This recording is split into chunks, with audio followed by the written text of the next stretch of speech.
Good evening, everyone. I'd like to call this public meeting of council for Tuesday, November the 2nd, 2021 to order. Is there any disclosure of pecuniary interest and general nature thereof? Seeing none, could I have a motion to approve the agenda, please? Moved by Councillor Abdallah, seconded by Councillor Reevy. All those in favor? Carried.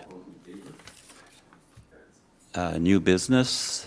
This meeting has been called to consider the application under the City of Pembroke Official Plan 2016 to redesignate the property municipally known as 901 River Road from a highway commercial designation to a residential designation. And further, under the City of Pembroke zoning bylaw 2020-05 to rezone said property from a highway commercial C2-2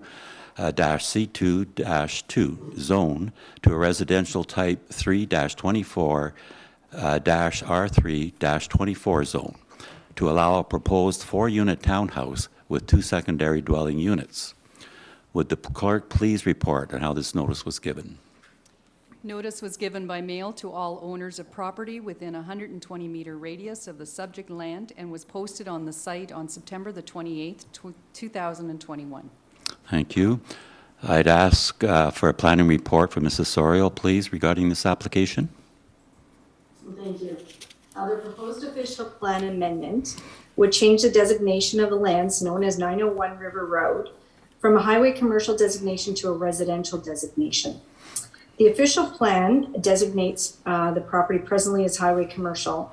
Therefore, a proposed conversion of the vacant lands to a 4-unit townhouse with 2 secondary units would not meet the intent of the official plan unless redesignated to residential.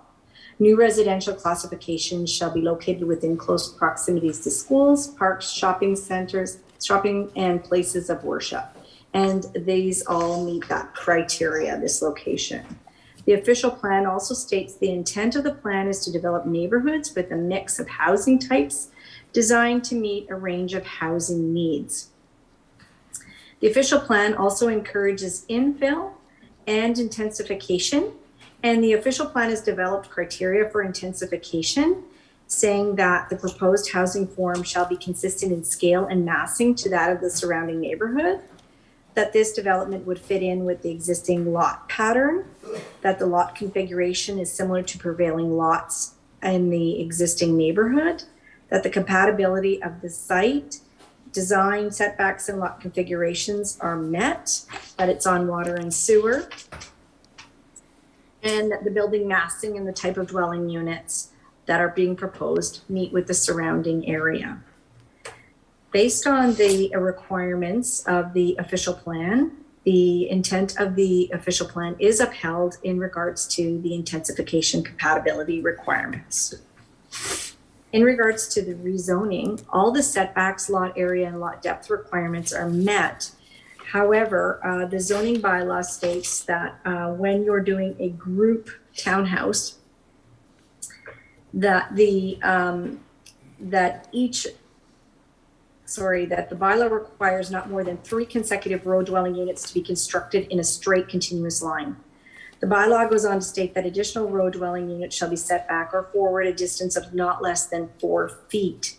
So if the 4th unit was set back 4 feet, then the unit would not be able to meet the rear yard setback. Therefore, we're requesting relief from this requirement of the zoning bylaw. The parking requirements are met. And the zoning bylaw states that no person shall erect any building in any zone unless the lot fronts on an improved public street, which it does. The property does front on River Road and will have only one controlled access to the property for all occupants and visitors. This one controlled access does mean that the property can never be severed in the future so that each unit could be individually sold. So they will have to be rental units because of the one access and because there's only one service, one water, one sewer going to the building.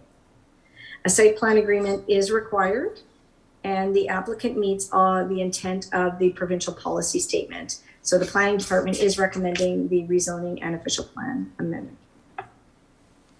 Thank you. Has there been any opposition to the application? There's been no opposition to the application. Has there been any support for the application? Yes, the applicant, Andrew Plummer. I'm not sure if he's here this evening, but he is the applicant that is for this application. Councillor Plummer, do you have any comments? Yes, I can't vote to approve myself, but I figured instead of getting away from the table, coming back up to speak at the same time, I'd just sit right here. But as I say, this is another planned development for the much-needed additional housing in Pembroke. We do need more housing, and we can see it all the time where prices are continually on the rise, and we need to, the only way to basically get that under control is to build more housing. So this is another, I did a similar development back last year on corner of Catherine and Nelson, where it had 4 unit with 2 secondary units. It turned out quite well. Currently, Community Living rents a couple of those units as well. The ones that I'm planning on building will have plan to have a visibility access, meaning there's no front step. People can access the units without having to do stairs. So that's another positive feature for Pembroke, give more units like that available. So I'm just looking forward to getting underway and starting a new project in the spring. Thank you. Could I have a report, please, from the Chair of the Planning Development Committee, Councillor Reevy? Thank you, Your Worship. We're starting to think perhaps Mr. Plummer has joined the advisory committee. We've seen him quite often, which speaks a lot to his desire to bring development, more development and affordable housing to Pembroke. There were no concerns raised, and he did speak to the fact that there will be a couple of accessible units, which makes us very happy. Since he has purchased that property, there's been a lot of cleanup. It was being used as a dump site for shingles, et cetera. So it looks great, and the new units will be a welcome addition. Thank you. Thank you. Are there any questions from council? Okay, seeing none. And I'd like to remind everyone that Councillor Plummer, of course, will not be voting on this particular plan. Thank you. We now have a second meeting.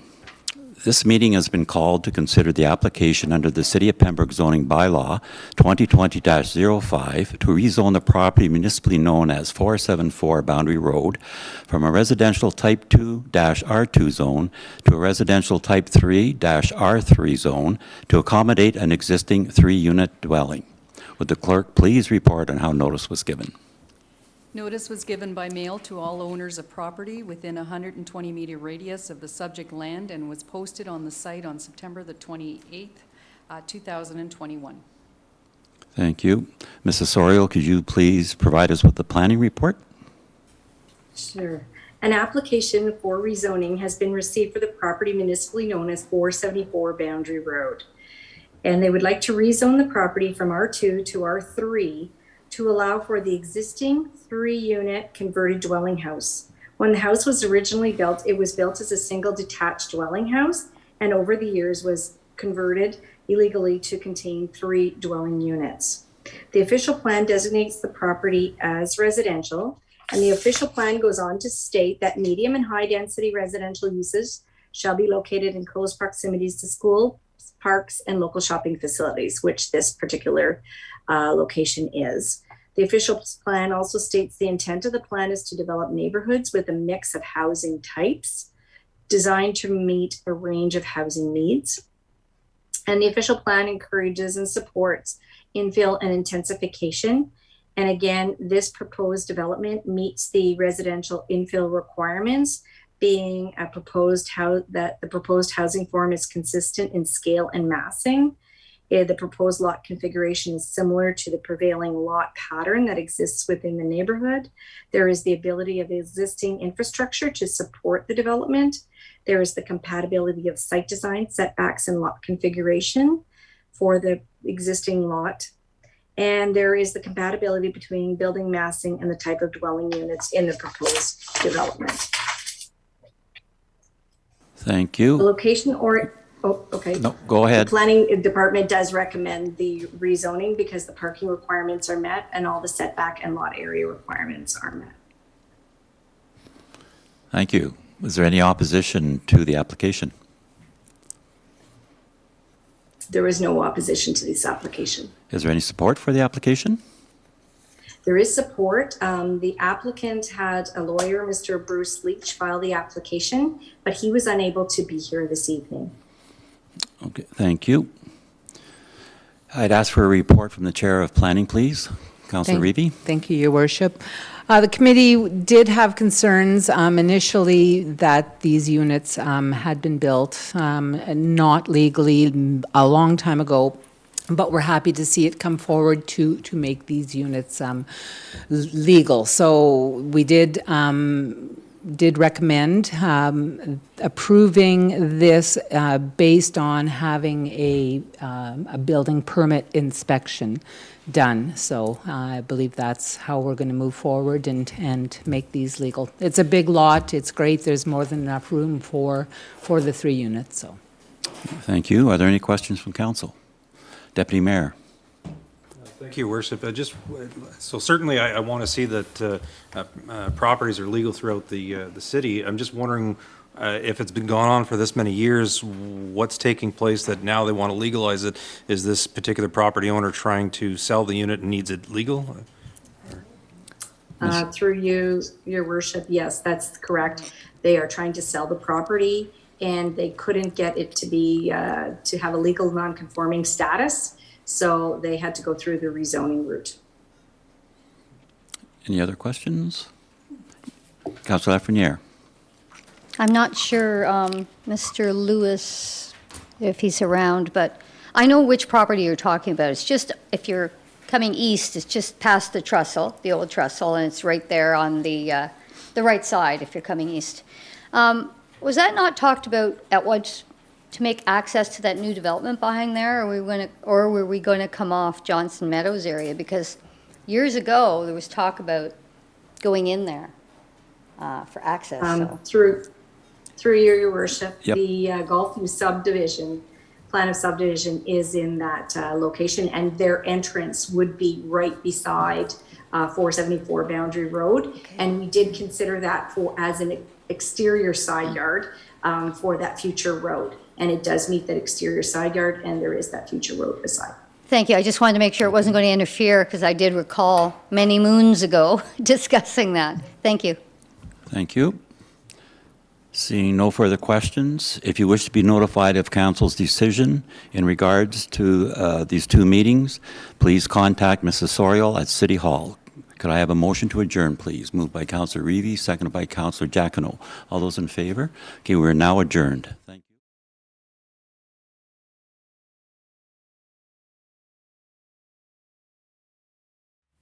you. Okay, I'd like to call the, finance meeting of November 2nd to order.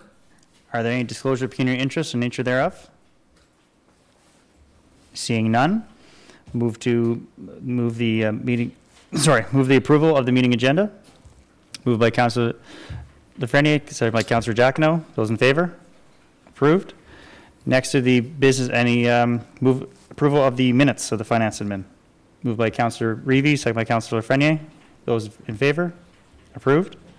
Any business arising from the minutes? Seeing none. Then moving on, the first up is a delegation for COVID event funding.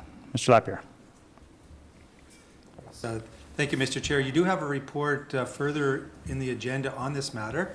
So I'm wondering if you want to hear the delegation and then address the matter now by moving the item up, or hear the delegation and then wait until later in your agenda to have your discussion on the matter. I would just probably, we're going to have the presentation right now, then let's have the discussion right after, seeing how it's fresh in our minds. Okay, that's fine. So then the presenters are here. So if you wish to turn the screen over to them, I'm sure they're ready to go. Great. Please go ahead. Fortunately, Okay, good evening, everyone. My name is Donna Stokel. I'm the board chair for the Robbie Dean Family Counseling Center. And the proposal that was sent to you, I understand everybody has had a chance to look at it, so I'll expand on it. as to why we feel that this is an excellent opportunity for the city to partner with us. As 2021 proceeds through, we're finding that there are many physical impacts of the pandemic that are tragic and shocking, and the mental health impacts have only just begun. This has been a time of economic and social disruption. Alongside stark reminders to limit the spread of the virus, we've witnessed growing awareness and increasing concern regarding the pervasive and long-term implications for mental health for our community. As our proposal to the city outlines, Sean McCann offers a mental health-themed musical performance that speaks to abuse, trauma, addiction, and ultimate mental health recovery. Here in Pembroke, wait lists for mental health counseling have never been longer. Anxiety and depression are presenting at a rapid rate. People have lost hope about what their personal future brings. Many are afraid to re-engage in the workplace. Some have suffered personal losses from COVID-19, whether financial, bereavement, friends, possibly family. The reasons that we are in a mental health crisis continue to grow on a daily basis because the future for everyone is still unclear. From an economic perspective, small businesses are struggling to hire people. Many people still do not wish to work. They're suffering from anxiety of the unknown. They're suffering from long-term isolation and feeling an overall lack of connection to people, which is preventing them from moving forward. For these reasons, we're asking the City of Pembroke to partner with us in presenting this event to our community as we start to bring people back together into the future. It's an opportunity to bring people together, to hear an impactful message while using music as medicine. A crisis can clarify vision, it can highlight knowledge gaps and motivate purposeful action. It can unite a community in pursuit of a common goal and a shared refrain. With COVID-19, the message is we'll get through this together. Please partner with us and help our community move forward through COVID-19. And Marianne and I would be happy to answer any questions that anybody may have in regards to this proposal.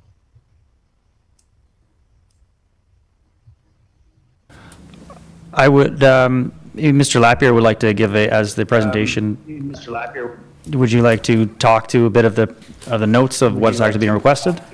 Yes, thank you, Mr. Chair. So, yes, as per my report, and the presenters have covered much of it. However, there are some other items here. And there is potential possible interest regarding this event and providing support to local residents as well as city staff and local businesses and other staffs who, and their staffs who may be struggling with some of the concerns that they have regarding mental health and COVID, having lived through it. And hopefully by the time this particular event would occur, we're heading out of it, so, which could also bring additional concerns for individuals. Regarding provincial funding for this, I've spoken to the treasurer and we feel that it would certainly be something that that would be subject to permission from the province regarding the funding that you have received for COVID, especially since the focus, although mental health is a very wide and expansive issue, quite often things such as pandemic would magnify mental health issues in the community.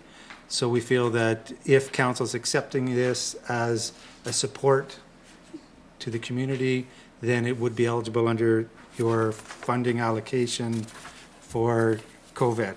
Now, I should point out that although it would be eligible, I want to make sure that you're aware of the amount of funds that we do currently have for COVID, and there's a number of assumptions. We don't know what the future is going to bring. Nobody does.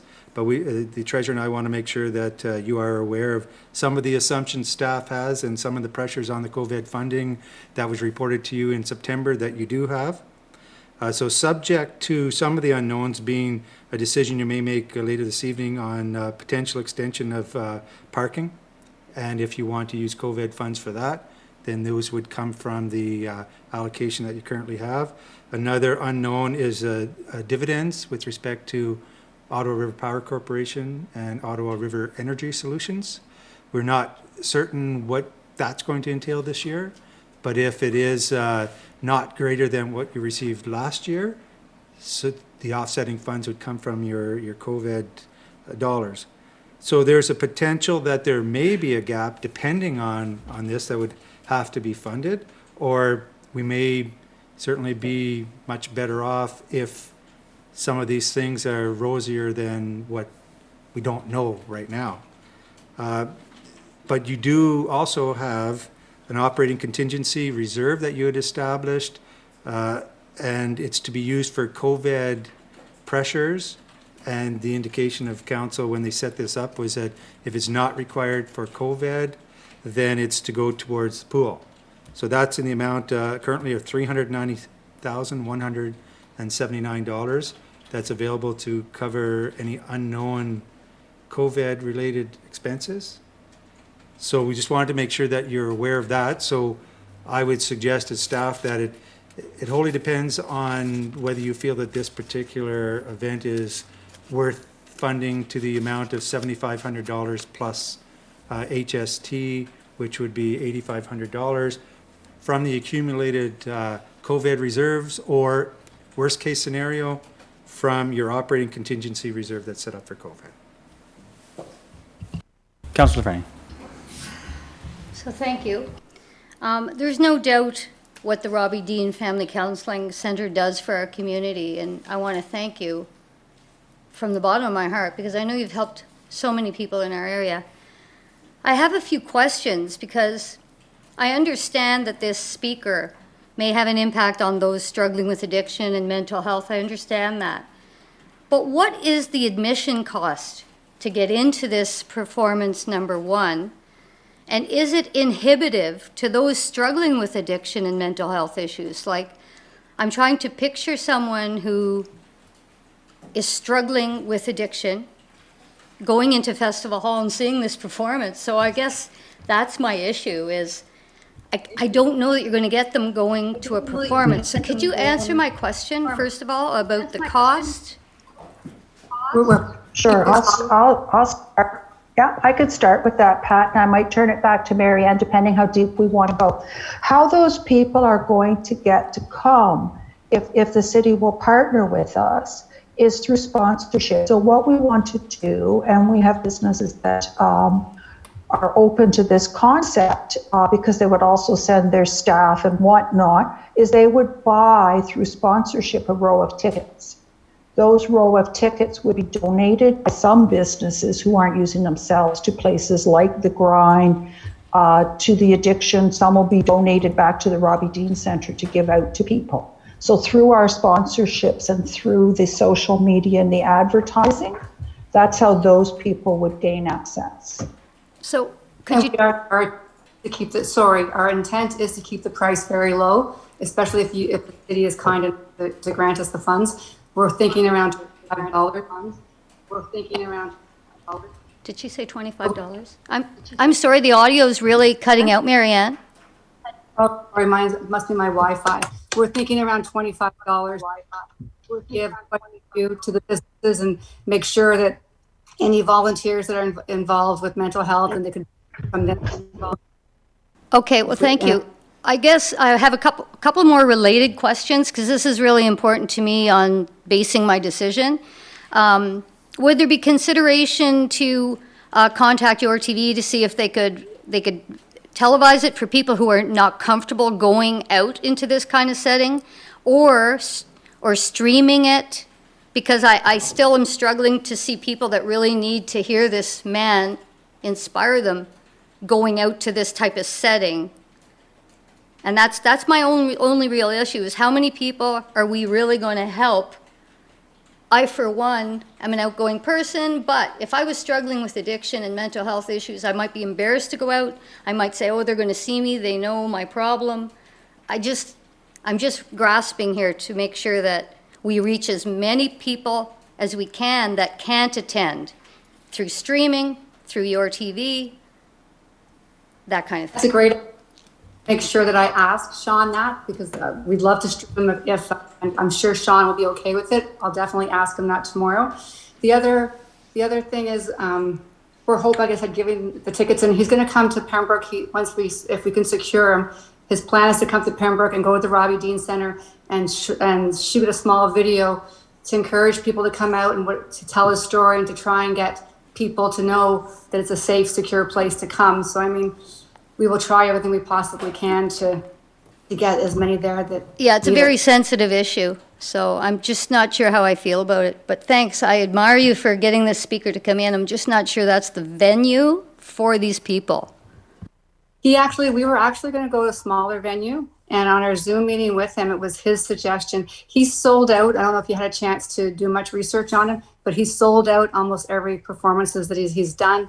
So, I mean, that was, because I agree, when I watched the video, I have to admit, at first it was very hard to watch and a little dark, but following it right through to the end when he involves everyone with the dance and the song, I don't know, I think it offers a lot of hope for people, and I think we'll get people out. I really do.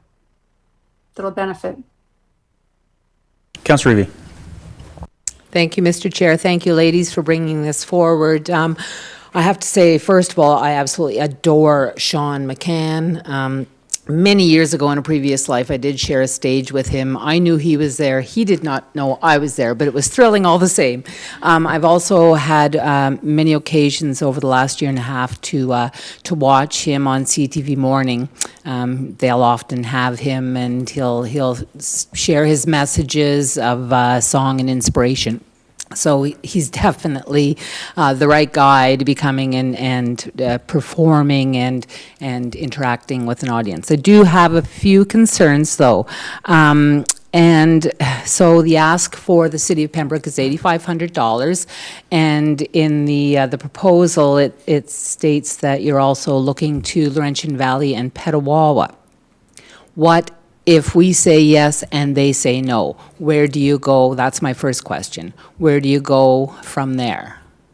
Well, we're okay because Mitsubishi, Ryan Slaughter has already agreed to pay for Festival Hall. So if you guys come on board, we are good to go. Our media sponsor is amazing. It's MyFM. And with his social media platforms, I think we'll hit quite a few people. And I already have talked to a few local businesses that are completely on board and love the idea for their staff and to get people there. So I honestly could see it, if it goes the way I see in my head, I think Robbie Dean Center could stand to make even $10,000 on this easily. If we sell sponsorships for $1,000 and you guys cover his cost and Mitsubishi covers the cost of Festival Hall, I think it'll be a win-win, to be honest. Okay, so my second question, because I am the consortium representative for the city, there will be ticket sales, obviously. Will Festival Hall see some return from those ticket sales? Yes, actually, because they've been hit hard too, right? So it's also an opportunity to benefit them. With talking with Rick, Melissa from MyFM has, and I think he will make it for $650 per ticket on top of us paying I think it's $1,500 rent. Okay, great.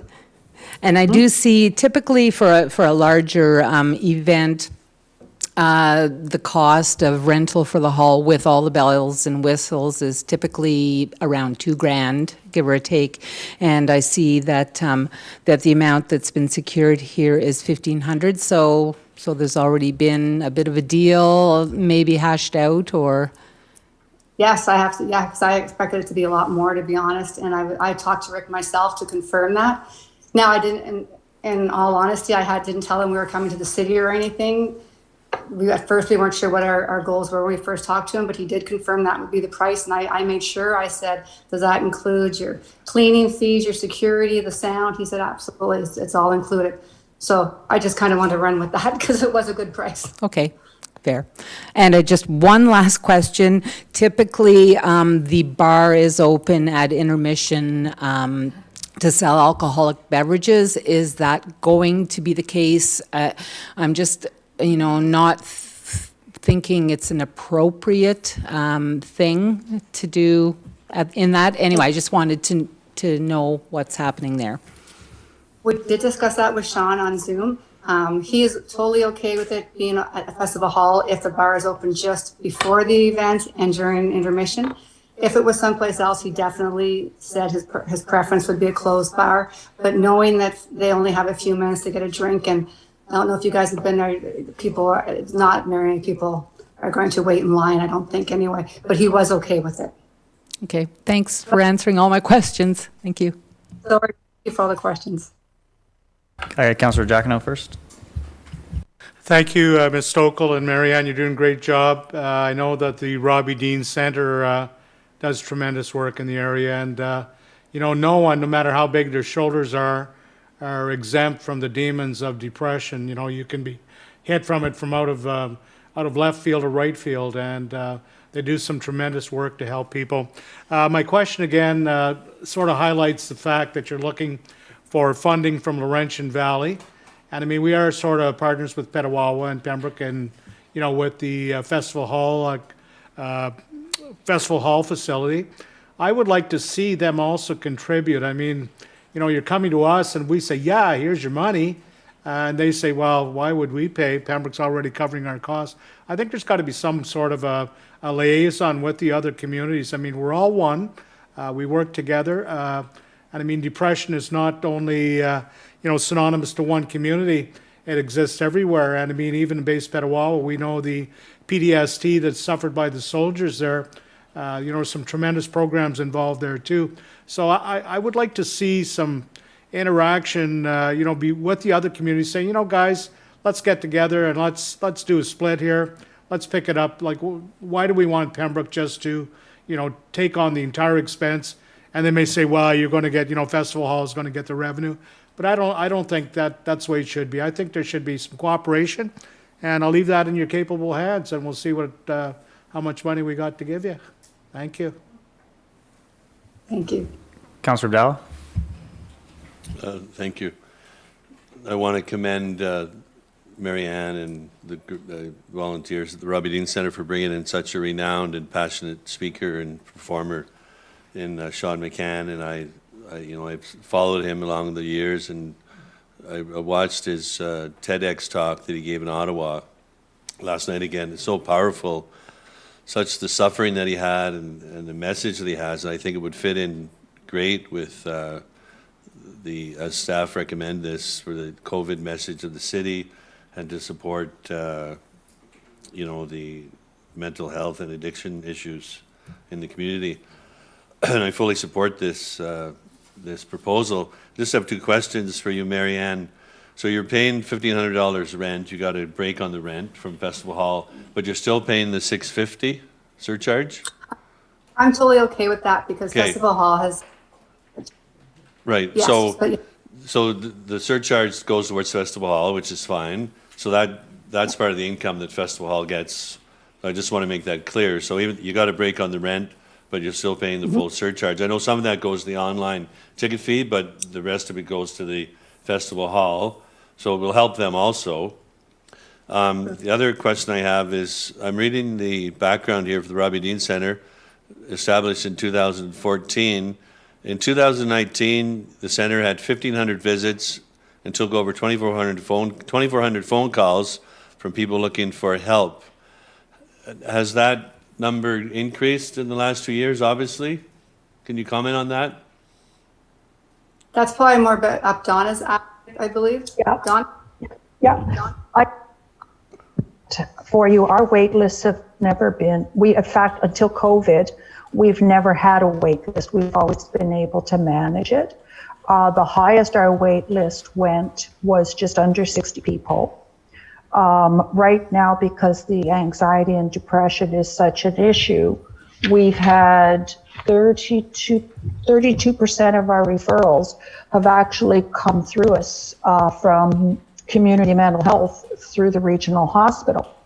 And the reason for that is because people are so depressed or anxious that they're taking the quickest point of entry for help they can find. So they may not be a client of the regional hospital, which means they don't have a diagnosed mental illness, but they definitely need help or counseling. So those referrals are actually faxed to us. So they help those people initially at that moment, and then they come through us for intake and referral. So our visits have never, ever been higher. We've had to bring more counselors on board. We've had to increase counseling hours. We purchased the technology called Dragon this year, which is a texting charting system to save our counselors time from having to write notes. They wanted to take that on so that they could see more people. So right now our wait list is running about 2 months, where we were running over 5 months. Thank you.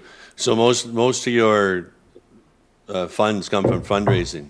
Only, no All government. of it. We have Okay. no ministry, no funding at all. Everything we do is done by.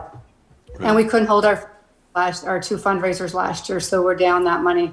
Okay, so this is a special, council doesn't usually use program funds for concerts and that, but this is a special case, and we have the COVID funding, it's COVID related, so I fully support this. Thank you. Thank you, Brian. Appreciate it. Thank you. I guess, any other further questions, motions? Councillor Abdallah? So I motion that we accept staff's recommendation to allocate $8,500 for the Sean McCann, Robbie Dean concert event. Is there a second? There is worship. Deputy Mayor? Just to clarify something, staff isn't recommending it, they're seeking direction. Okay, Councillor Frenier? I want to make a comment, sorry. I do want to make a comment, but I'm not sure exactly what Deputy Mayor said. I'm simply indicating that the mover is indicating to accept the staff recommendation to award to allot the 8,500, I presume from the COVID funds, but all I'm pointing out is that the report, as I read it, staff isn't taking a position. It seems to be that staff is asking for direction. Their staff is inquiring. Point of order. Councillor Abdallah? So I'll change the motion that we allocate $8,500 to support the Sean McCann, Robbie Dean Center concert. Okay. Does the seconder agree? All right, then for the question, Councillor Frenier. So my comment was just in relation to something Councillor Jackno said about the other municipalities. This event happens in February, and although I know they want an answer right away, I'd like to find out what the other municipalities are contributing before we make a commitment, as well as the answers to my questions is how many people in the general public can we reach that aren't going to come out through streaming? I'd like to know, can we get your TV on board to broadcast it? So before I spend the money, I want to make sure we're going to reach as many of those vulnerable people as we can. I understand the workers will go and they will benefit, or maybe family members such as me, of people that do suffer from these afflictions, will go. But I want to see, I would like to just get more information till I know how much we want to commit as a council. So I'm really more in favor of actually tabling it. So that's just my opinion. Councillor Reevy? I absolutely echo what Councillor Lafreniere is saying. I also want to know what the other 2 municipalities are willing to, if at all, contribute to this, because Councillor Jackno hit the nail on the head. It's not just people in the city of Pembroke that are experiencing distress. It's all around us, and I would like to see those municipalities make an effort to support this, as well as to find out the possibility of live streaming to reach a broader audience. So obviously, Sean McCann needs to be contacted and ask that question and see where we could go. So I'm not really prepared to make a decision tonight either. Councillor Jackno? Mr. Chair, I'm fully in favor of what's happening here, but I'd like to see our partners, and our friends and neighbors, let's put it that way, come together to assist. Pending that, I don't want a carte blanche say, yes, we'll approve the 8,500. Whether we can or not, we probably can. I think it should be done in the spirit of partnership with others. And I mean, if it comes to that point, I would have to vote against the motion for the total 8,500 until we have further information that our other partners and our friends and neighbors would like to help us out as well. Councillor Abdallah? Well, based upon what I'm hearing, motion to table till we get these answers finalized? Are you making a motion to table Yeah, then? motion to table. Is there a seconder? Deputy Mayor? Then those in favor of tabling? Motion is tabled for this time, until we get more information. So on that, I'd still like to thank the presenters for coming in, for showing up tonight and providing all the great information. So it's not a no from council, it's just a we need a little bit more before we can make a final decision. But again, I want to reach out or extend the very thanks and acknowledge all the good that the Robbie Dean Center does for our community. But we will definitely look forward to talking. I'm sure you can talk to staff. I get back to Mr. Lapierre and he will bring us some more information as soon as it's available. And this will be coming back to council to make a final vote before the event. Thank you. Thank you so much. Thank you very much. Information. Thank you. Bye-bye.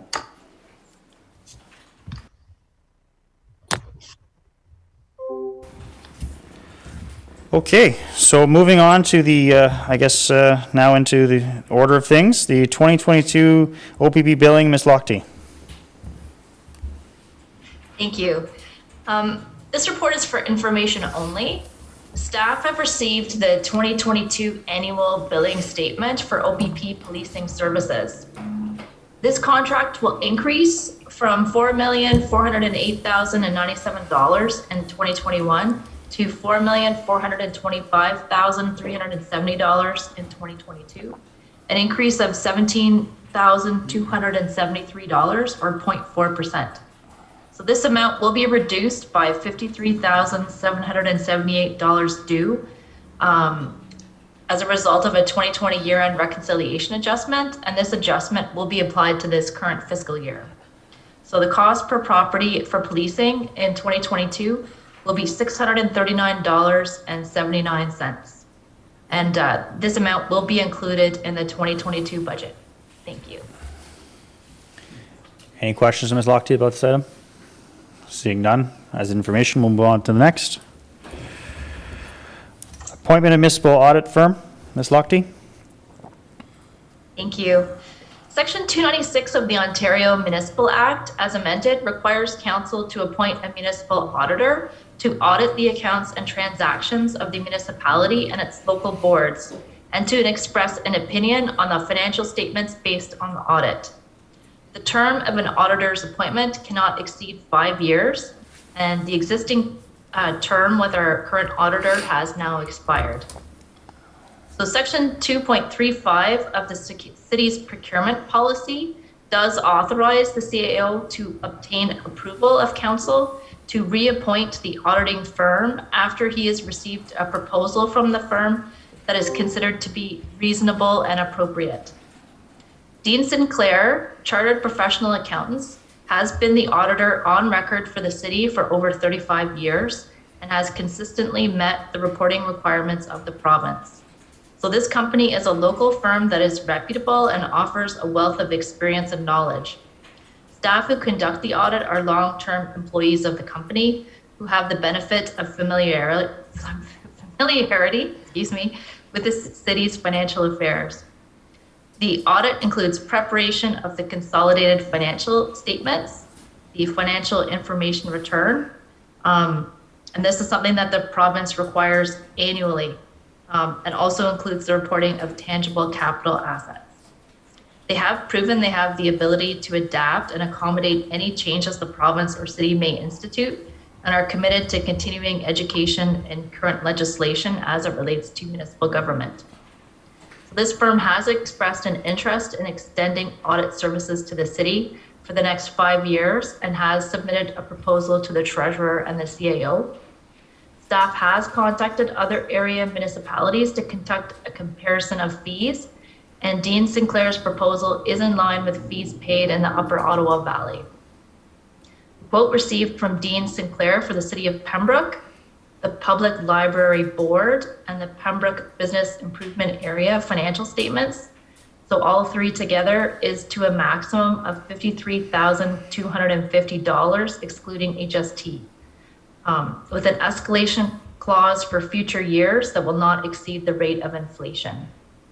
So staff is recommending that Dean Sinclair, Chartered Professional Accountants, be reappointed for a term of 5 years to conduct the annual financial audit as required by the province for the years 2021 to 2025 inclusively. And if approved, a bylaw would be coming forward at the next council meeting. Thank you. Councillor Reevy? Thank you, Mr. Chair. I would move that we accept staff's recommendation to reappoint Dean Sinclair, Chartered Professional Accountants, for a term of 5 years. Councillor Lafreniere? Seconding? Okay. Further questions? Seeing none, call the question. Those in favor? Approved.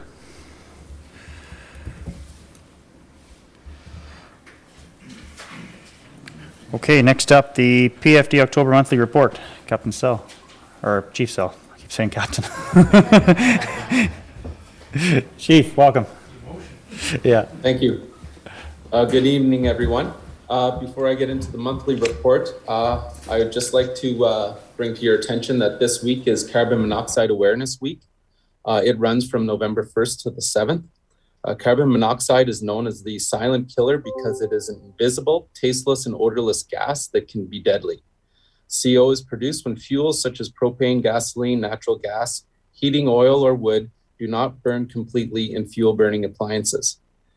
If anybody would like to follow up with further information, they can check out a website. It's called cosafety.ca, or they can visit the Office of the Fire Marshal and Emergency Management's website for more information on CO. They can also reach out to us at any time if they have any questions. During the month of October, with Fire Prevention Week being as busy as it was, we were still able to follow the Fire Marshal's protocols, and we were able to conduct some school fire drills at Scolaire Catholique Jean Lajoie, Holy Name School, Our Lady of Lourdes Cathedral, and Cathedral School. Other fire drills were conducted at the Columbus House Young Parents Center and KI Pembroke. A fire safety talk and extinguisher demonstration was conducted at Heritage Manor. We were also invited to act as observers and give recommendations to full evacuation exercises conducted at Pembroke Carrefour McKay and Cecilia complexes. These exercises are over and above the annual vulnerable occupancy fire drills. Inspections for October focused on the family living units under the Renfrew County Housing Corporation. In total, 87 units have been completed thus far. Fire safety plans continue to be brought into my office, and I will be going through them with a fine-tooth comb, making sure they meet all the requirements of the Ontario Fire Code. We have continued with public service announcements on the local radio stations, as well as local newspapers covering topics of seasonal concerns. Topics centered on the Fire Prevention Week theme of Learn the Sounds of Fire Safety, heating appliance safety, home and family fire escape planning, and safety during hunting season.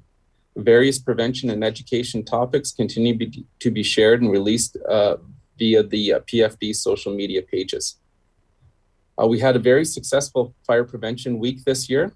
It began with the launch at the Pembroke Lumber Kings game, complete with the sponsored Chuck-a-Puck event through the Pembroke Professional Firefighters Association, and we also had an information booth. Through the week, firefighters attended city schools to make fire prevention announcements, visit classrooms, and read safety stories to kindergarten students.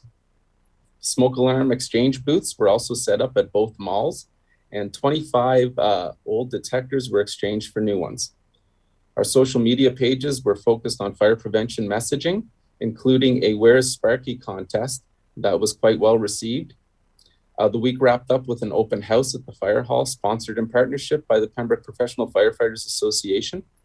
Over 300 people attended the event, hosted by our staff and their families. We were fortunate enough to receive numerous donations from local businesses for our prize draws and to purchase additional smoke alarms and carbon monoxide detectors. In addition to that, we accepted donations for the food banks during the open house, and we raised $150 plus approximately 200 pounds of food. The Pembroke Fire Department, along with our other community control group members, took part in the City of Pembroke emergency exercise, which was held in the Emergency Operations Center located here at the Fire Hall. During that exercise, SRB Technologies also held their emergency exercise in conjunction with the cities, requiring a full emergency response by the on-duty platoon from the Fire Hall. In public relations, we did conduct a small tour for a young resident who was celebrating a birthday. Also, further to that, Pembroke Fire Department will be assisting Canine Headquarters in developing and training service dogs. And the month of October saw the beginning of that program with a short visit from 2 service dogs in training, Cora and Chopper. Under staff changes, unfortunately, we had a volunteer firefighter resign. Chase Turcott resigned effective October 13th after completing 4.5 years of service with the Pembroke Fire Department.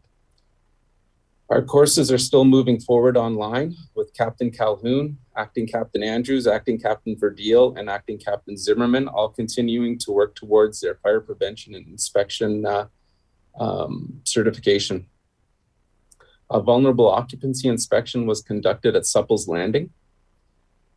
In training, we're still continuing to work towards our first aid recertification. Through the OFM webinar series, training continued virtually in areas of fire and explosive investigation and fire scene investigation. I attended the Ontario Association of Fire Chiefs Health and Safety Conference virtually. Additional training during the month of October. Under suppression, we had fire behavior, rapid fire development, fire company tactics, suppression and control, advancing hose lines and aerial operations, forcible entry, ladder inspections, maintenance, raises and carries. Rescues, we covered vehicle extrication and rescue, search and rescue, CPR and first aid, firefighter, self-survival, and Mayday operations. Under SCBA, we conducted a lot of training on donning and doffing of SCBAs along with inspection and maintenance.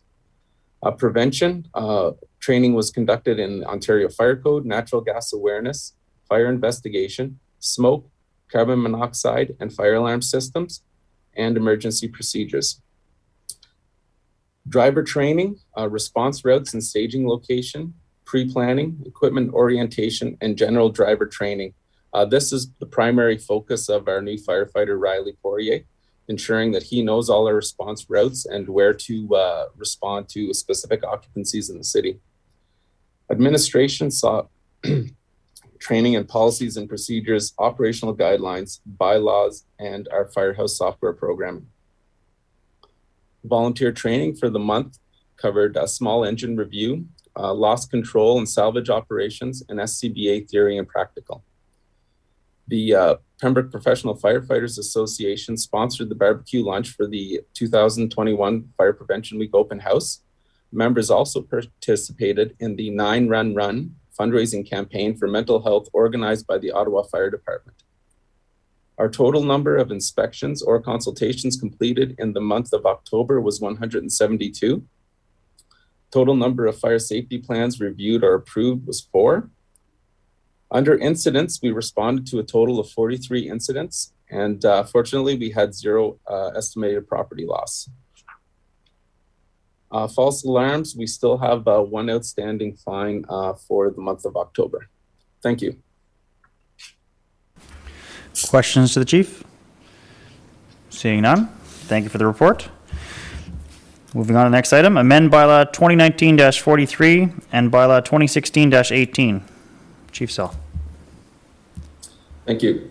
Staff is recommending that Schedule E of bylaw 2019-43, a bylaw to establish fees and charges on persons for payment of municipal services, activities, and use of municipal properties for the City of Pembroke, Fire Department fees, be amended to include a fee for the purchase of a display fireworks permit, which would be $100, include provisions for cost recovery for supply and install of smoke alarm, carbon monoxide alarm, combination smoke and carbon monoxide alarms and or batteries in income properties, as well as increased user fees outlined further in this report.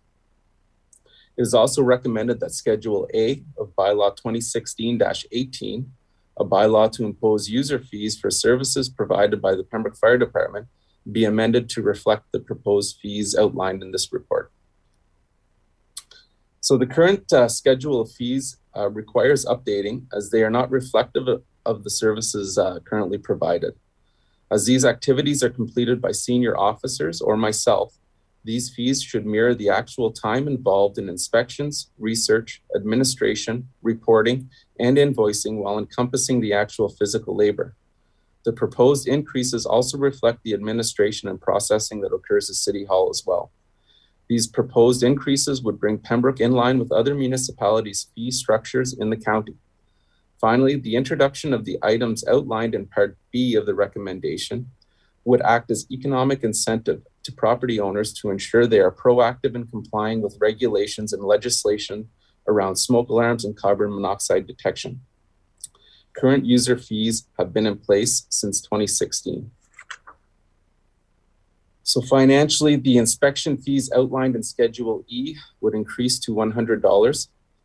File searches, fire watch, or standby, and copies of inspection and incident reports would increase to $100. Initial site inspections and permit processing for fire permits would increase to $100. Annual renewal of fire permits, barring no change to the original site plan, would be $50. SCBA refills would increase to $20 per bottle. Supply installation of smoke alarms and CO detectors and combination smoke and CO alarms introduced to Schedule E at the cost of the alarm or detector plus $75. And finally, supply and installation of batteries introduced to Schedule E at $10. Thank you. Mr. Lafreniere? Yes, through you to Chief. Hello. Some of these I'm wondering, who actually are you charging? Something like the fire scene cause determination. Who do you charge that $200 an hour to? Not the homeowner, I don't imagine. There's like some of the fees, so I don't want to go through each one, but maybe you can just give me some examples of vehicle gasoline leak cleanup. Like I know that happens at automobile accidents if you're called, but who gets the bill for those? Through you, Chair, generally that would be part of the insurance company's fees during their, once the individual would submit it to the insurance companies, that would be covered in the costs. But you don't actually, fire scene. sorry, you don't actually get that money back at the department, do you, from the insurance companies? Well, that money, through you, Chair, sorry, that money would come to the city, yes. Oh, okay. Well, that's new information for me. I didn't think you could charge, like I always thought we do a lot of work for the insurance companies when we save a building, let's say, or we save the loss. But I did not know that we got any revenue back from insurance companies. So thank you. I didn't know that. Deputy Mayor? Thank you, Mr. Chair. Just further to Councillor Frenie's point, I'm aware of one vehicle that I'm aware of, and it wasn't my vehicle, so I'm happy about that.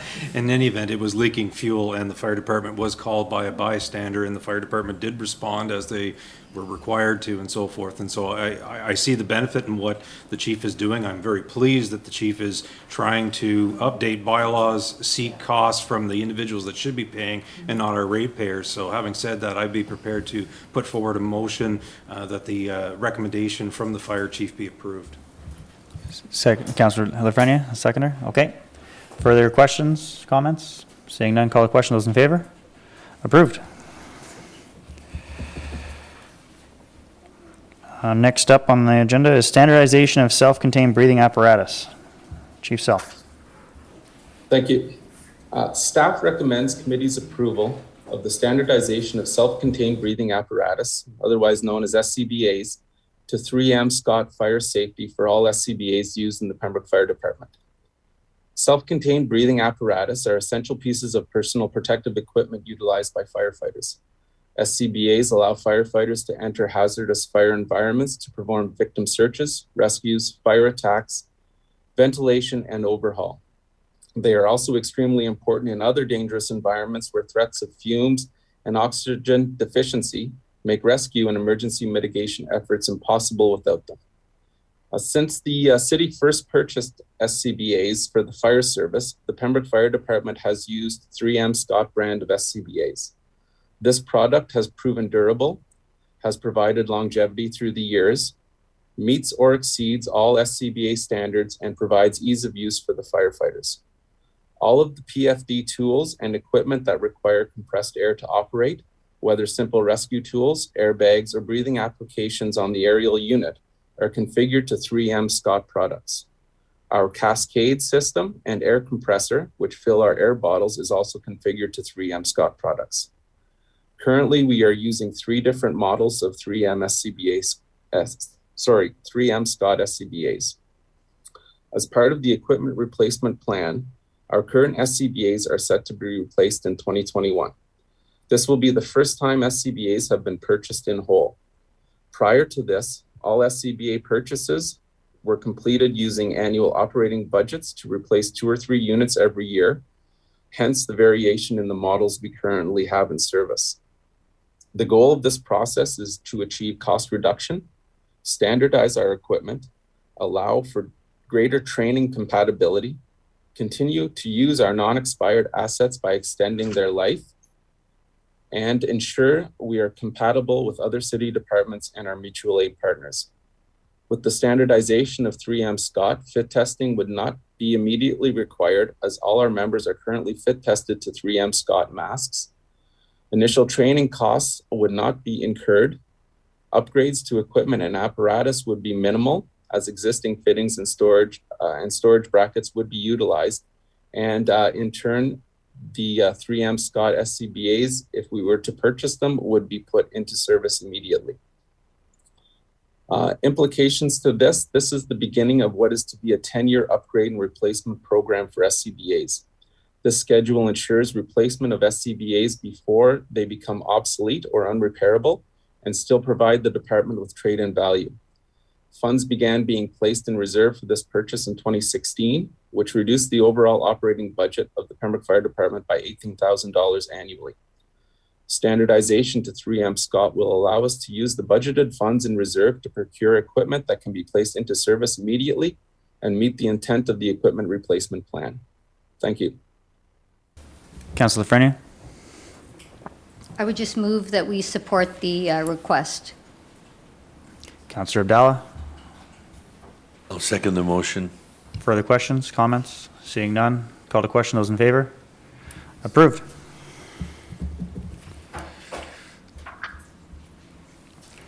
Next up, fireworks bylaw, Chief Sell. And last but not least, thank you very much. Staff recommends that bylaw 2020-75, a bylaw to regulate fireworks in the city of Pembroke, be repealed and replaced with the attached draft bylaw. Should committee be in agreement, the required bylaw will be brought forward at council meeting tonight. In November of 2020, bylaw 2075 was passed, updating the previous city's fireworks bylaw that was out of date and no longer served the city appropriately. Since its passing, there have been a few issues arise that needed to be addressed within this bylaw, namely the use of flying lanterns and a permit form, which would provide the proper documentation of information required to fulfill the user's obligations under the attached draft bylaw. Thank you. Questions? Seeing none, as there will be a bylaw before council tonight, we don't need a motion for this item. So seeing nothing more on the board for the chief, thank you very much. Next item will be the National Disaster Mitigation Program, Transfer Payment Agreement, Citywide Flood Risk Analysis and Storm Outlet Review. Mr. Lewis. Thank you, Mr. Chair. The Operations Department recommends committee accept the attached transfer payment agreement for the National Disaster Mitigation Program Intake 6 regarding the citywide risk assessment and storm outlet review. In May of this year, committee approved the use of funds from the Moffat Street Storm Sewer Outfall number 27 for the city's contribution to this project. The project will provide information on the at-risk low-lying areas, flood vulnerable areas, and areas where there is a high risk of localized flooding and overland flooding. The information will update the asset management plan for future replacement and improvement planning for storm sewer infrastructure. To finalize the funding for NDMP, the city must enter into a transfer payment agreement with the province of Ontario. A copy of the agreement is attached. Under this agreement, the City of Pembroke will receive a maximum of $250,000. The anticipated cost of the work is approximately $387,870 and will be funded between the federal government and city contributions. The city's cost will be approximately $193,935 plus applicable HST, and the federal portion will match that amount. Although not budgeted as a project in 2021, at the committee meeting of May 18th, 2021, committee approved the use of $250,000 from the Moffett Street Storm Sewer Outfall Number 27 project. $260,000 remains in that budget for Outfall 27 reconstruction. Thank you, Mr. Chair. Councillor Reevy? Thank you, Mr. Chair. I would move that we accept the attached transfer payment agreement regarding the NDMP Program Intake 6 for the citywide flood risk assessment and storm outlet review project. Councillor Abdallah? I'll second the motion. Further questions to Mr. Lewis? Seeing none, call the question. Then those in favor? Approved. Next item, supply and delivery, one current year anticipated four-wheel drive front end loader with wing and plow, proposal number P21-11. Mr. Lewis. Thank you, Mr. Chair. The Operations Department recommends committee approve award of the supply and delivery of one current year articulated four-wheel drive front end loader with wing and plow. Request for proposal number P-21-11 to Brent Tractor Limited in the amount of $264,000 plus HST. The RFP was publicly advertised and closed on October 7th, 2021, with 4 proponents submitting bids. The proposals were reviewed and evaluated in accordance with the predetermined criteria, which is included in the report, by a panel of 3 consisting of the supervisor and the subforeman of roads and fleet, as well as the chief mechanic. All scoring was done individually, and the compiling of scoring was monitored by the deputy treasurer. The recommendation, the recommendation included was derived by using a bang for your buck approach. Each proposal was scored on the technical merit, excluding any consideration of cost. And once this was completed, the total score for each proposal was divided by the proposal cost to obtain a points per dollar measurement of the proposal. The proposal with the greatest points per dollar was selected as it represents the greatest value for the corporation. A summary of the scores is provided in the attached table.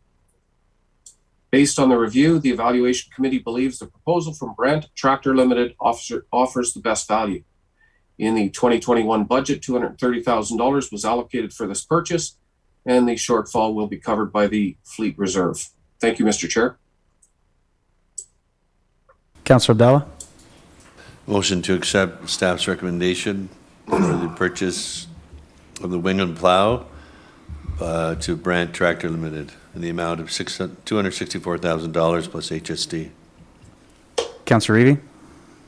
I second the motion. Deputy Mayor? Thank you, Mr. Chair. Question through you to Mr. Lewis. Have we ever purchased equipment from Brant Tractor Limited before, and can it be serviced in our area? Through you, Mr. Chair, I don't recall purchasing from Brent in, I'd say, the last 10 years or so.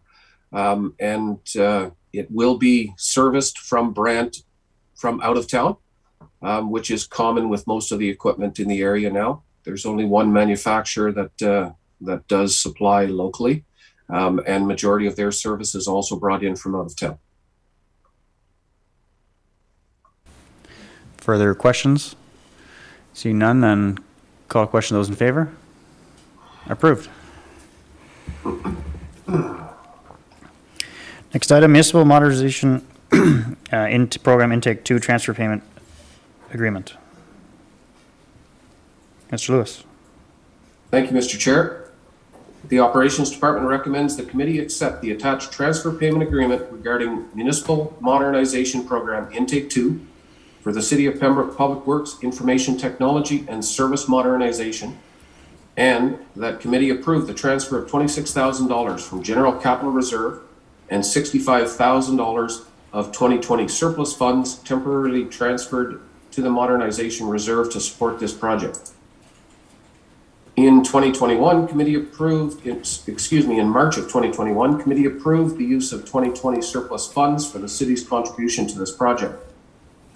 Project will provide the city with monies for the implementation of a common notification system and the implementation of a work order system, SCADA upgrades, including the purchase of necessary hardware, fleet and patrol methodology review and applicable software, and the implementation of GPS software for fleet activity tracking. To finalize the funding, the city must must enter into a transfer payment agreement with the province of Ontario. A copy is attached to the report and marked as Appendix A to Bylaw 2021-59. Under this agreement, the City of Pembroke will receive a maximum of $169,000. The anticipated cost of the works is a maximum of $260,000 and will be funded between the federal government and city contributions. Federal funding is 65% of the cost, which equates to up to $169,000. The city is responsible for funding the remaining 35% of the total project costs. Although not budgeted as a project in 2021, at the committee meeting in March of this year, the committee approved the use of $65,000 of 2020 surplus funds, which was temporarily transferred to the modernization reserve. It is recommended that the remaining $26,000 of municipal funding required is transferred from general capital reserve. The city was initially anticipating a 75-25 split in this funding for funding in this project, but the actual funding received will be based on a 65-35 split.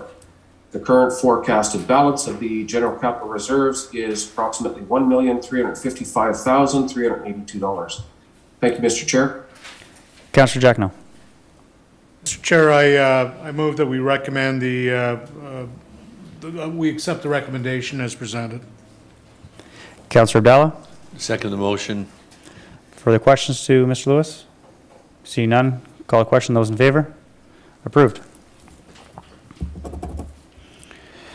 Next item, pedestrian path on gravel hill off Mary Street. Tender number T21-13. Mr. Lewis. Thank you, Mr. Chair. The Operations Department recommends the following. Committee approve award for the pedestrian path on the gravel hill off Mary Street, tender number T-21-13 to RGT Pluche Construction Limited in the amount of $103,419 plus HST, being the lowest responsive and responsible bidder. Committee approve additional expenditures in the amount of $10,000 for a contingency allowance. Total value of the recommendations equal $113,419 plus applicable HST. The contract was publicly advertised with 7 companies picking up tenders and 3 bids being received. Tenders were opened on October 29th of 2021 and were evaluated by the city's deputy treasurer and the manager of operations. The city's deputy treasurer reviewed and analyzed the bids and found them to be comparable and reasonable. The bids were received as follows. RGT Pluche Construction Limited, $103,419. Greenwood Paving, $122,922.50. And Bonashire Excavating Inc. at $126,907.77. Although not budgeted as a project in 2021, at the August 10th, 2021 meeting, committee directed staff to proceed with option 2, which included the stopping up of the gravel road to vehicular traffic, installing a pedestrian path on the gravel road, installing a gravel cul-de-sac at the bottom of the hill, and parking off of Mary Street. When the necessary contingency allowance is added to the construction cost along with the net HST, the total value of the project is $115,239.17. The funds to complete this project can be taken from general capital reserves, which currently has a forecasted balance of $1,329,382. Thank you, Mr. Chair. Councillor Frenny. Just a question. I supported the stop up of that road, obviously, for the obvious reasons. Pedestrian path, to me, I didn't think it took much to put a pedestrian path on a road that's already there, a gravel road. So the most of this expense would be in building that cul-de-sac, am I correct? Or what kind of pedestrian path are we looking at? I didn't even think it would take much. To me, a pedestrian path, it's already a pedestrian path in a sense. So I really don't know what the expense is related to. I'm thinking it's the bottom of the hill. Could you sort of paint me a picture to let me in on exactly what's going to happen there? Thanks, Brian.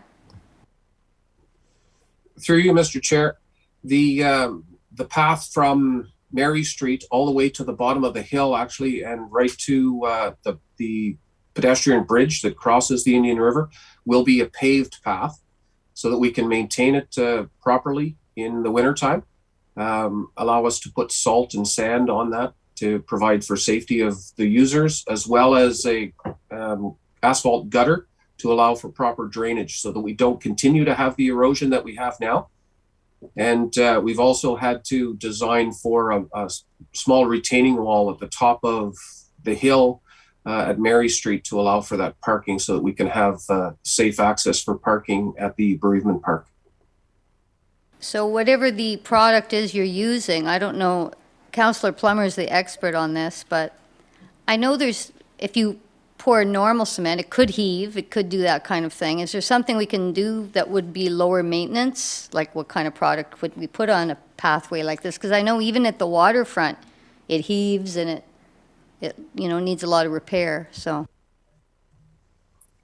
I'll defer to Mr. Lewis on this one. Thank you, Mr. Chair. The gravel road has a significant granular base to it. So by laying flexible asphalt pavement on top of it, we anticipate it's going to last for quite some time. We are not using a concrete product on the hill. It might be a little bit more difficult to maintain. So we're using an asphalt product. Deputy Mayor? Thank you, Mr. Chair. I would move that we award tender T21-13 to RGT Kluche Construction Limited for the amount indicated in the report, with the funds coming from the General Capital Reserve. Is there a seconder? Councillor Reevy? Seconds. Further questions? Seeing none. Call the vote. Those in favor? Approved. Next up, events. I believe this one, event sponsor request. No, yeah, we're on there. Okay, event sponsor request, Mr. Lapierre. Thank you, Mr. Chair. You do have before you a copy of the request that has been provided. These organizers are the same organizers that recently hosted another event, which raised $1,700 for the Pembroke Regional Hospital. So they're looking at hosting one at the Best Western this time.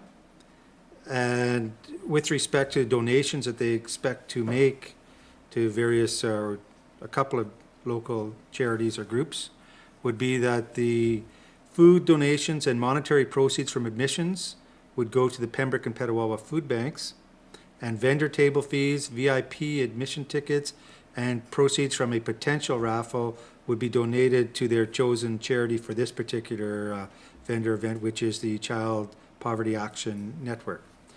This specific request is that council provide a resolution of support for a public special event liquor license, indicating the planned event is of municipal significance.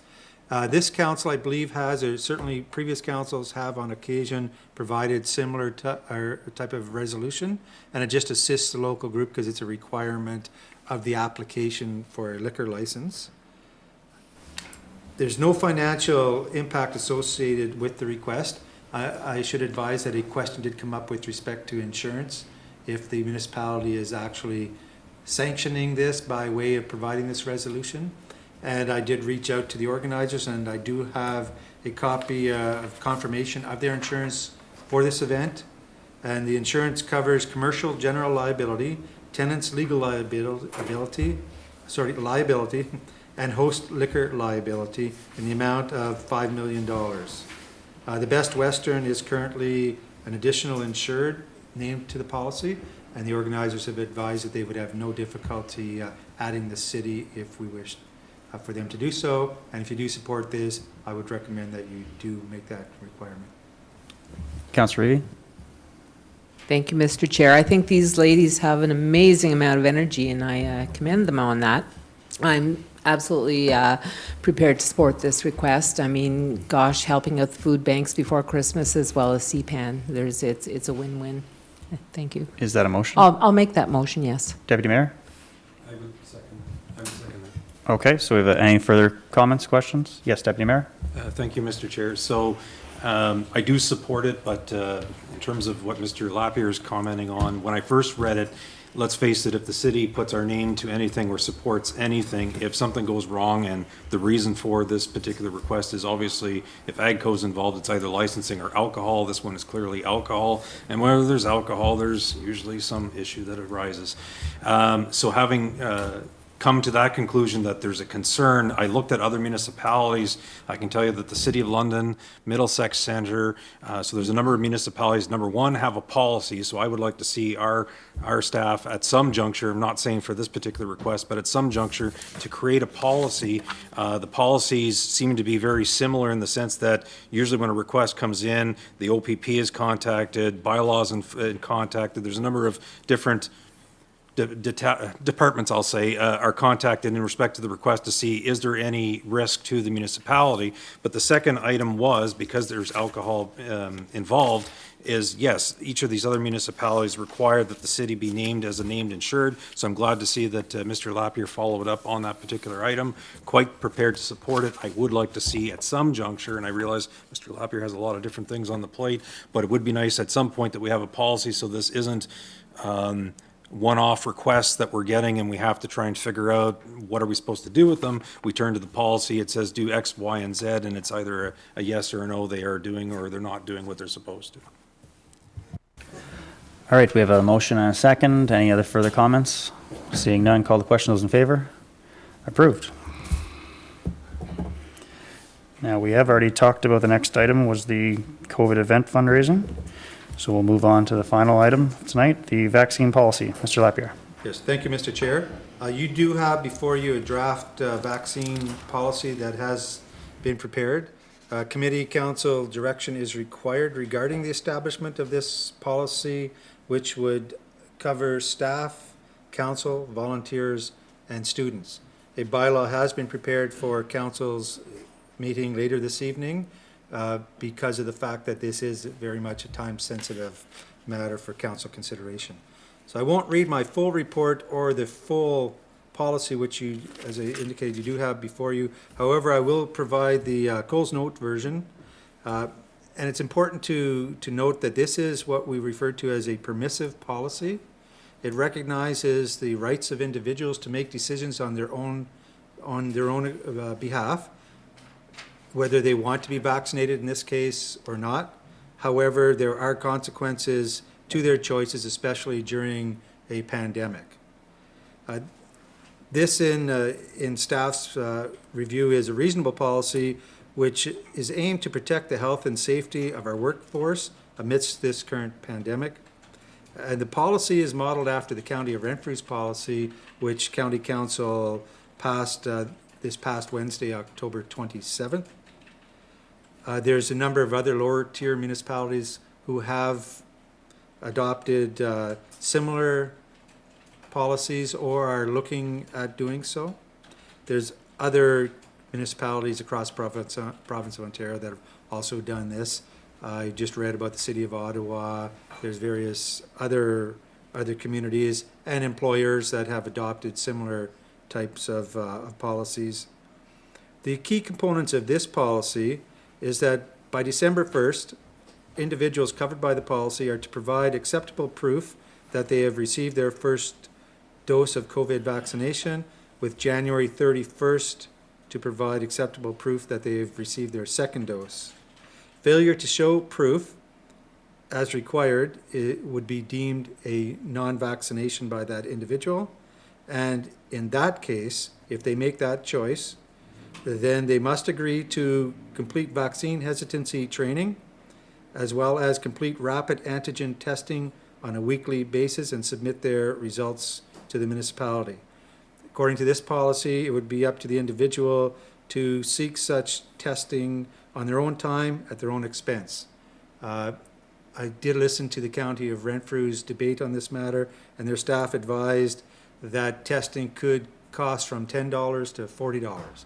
Apparently, there's maybe some doctor's offices that are providing it to individuals. We don't know that. However, we do know also, that at local pharmacies, it could be up to $39.99 if I remember correctly.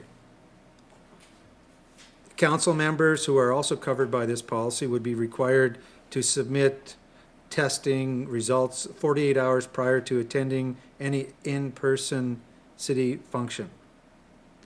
If an individual chooses not to be double vaccinated or not to advise or provide acceptable proof that they have been, and they also indicate that they're not interested in taking the hesitancy training, then they would be placed on unpaid leave of absence.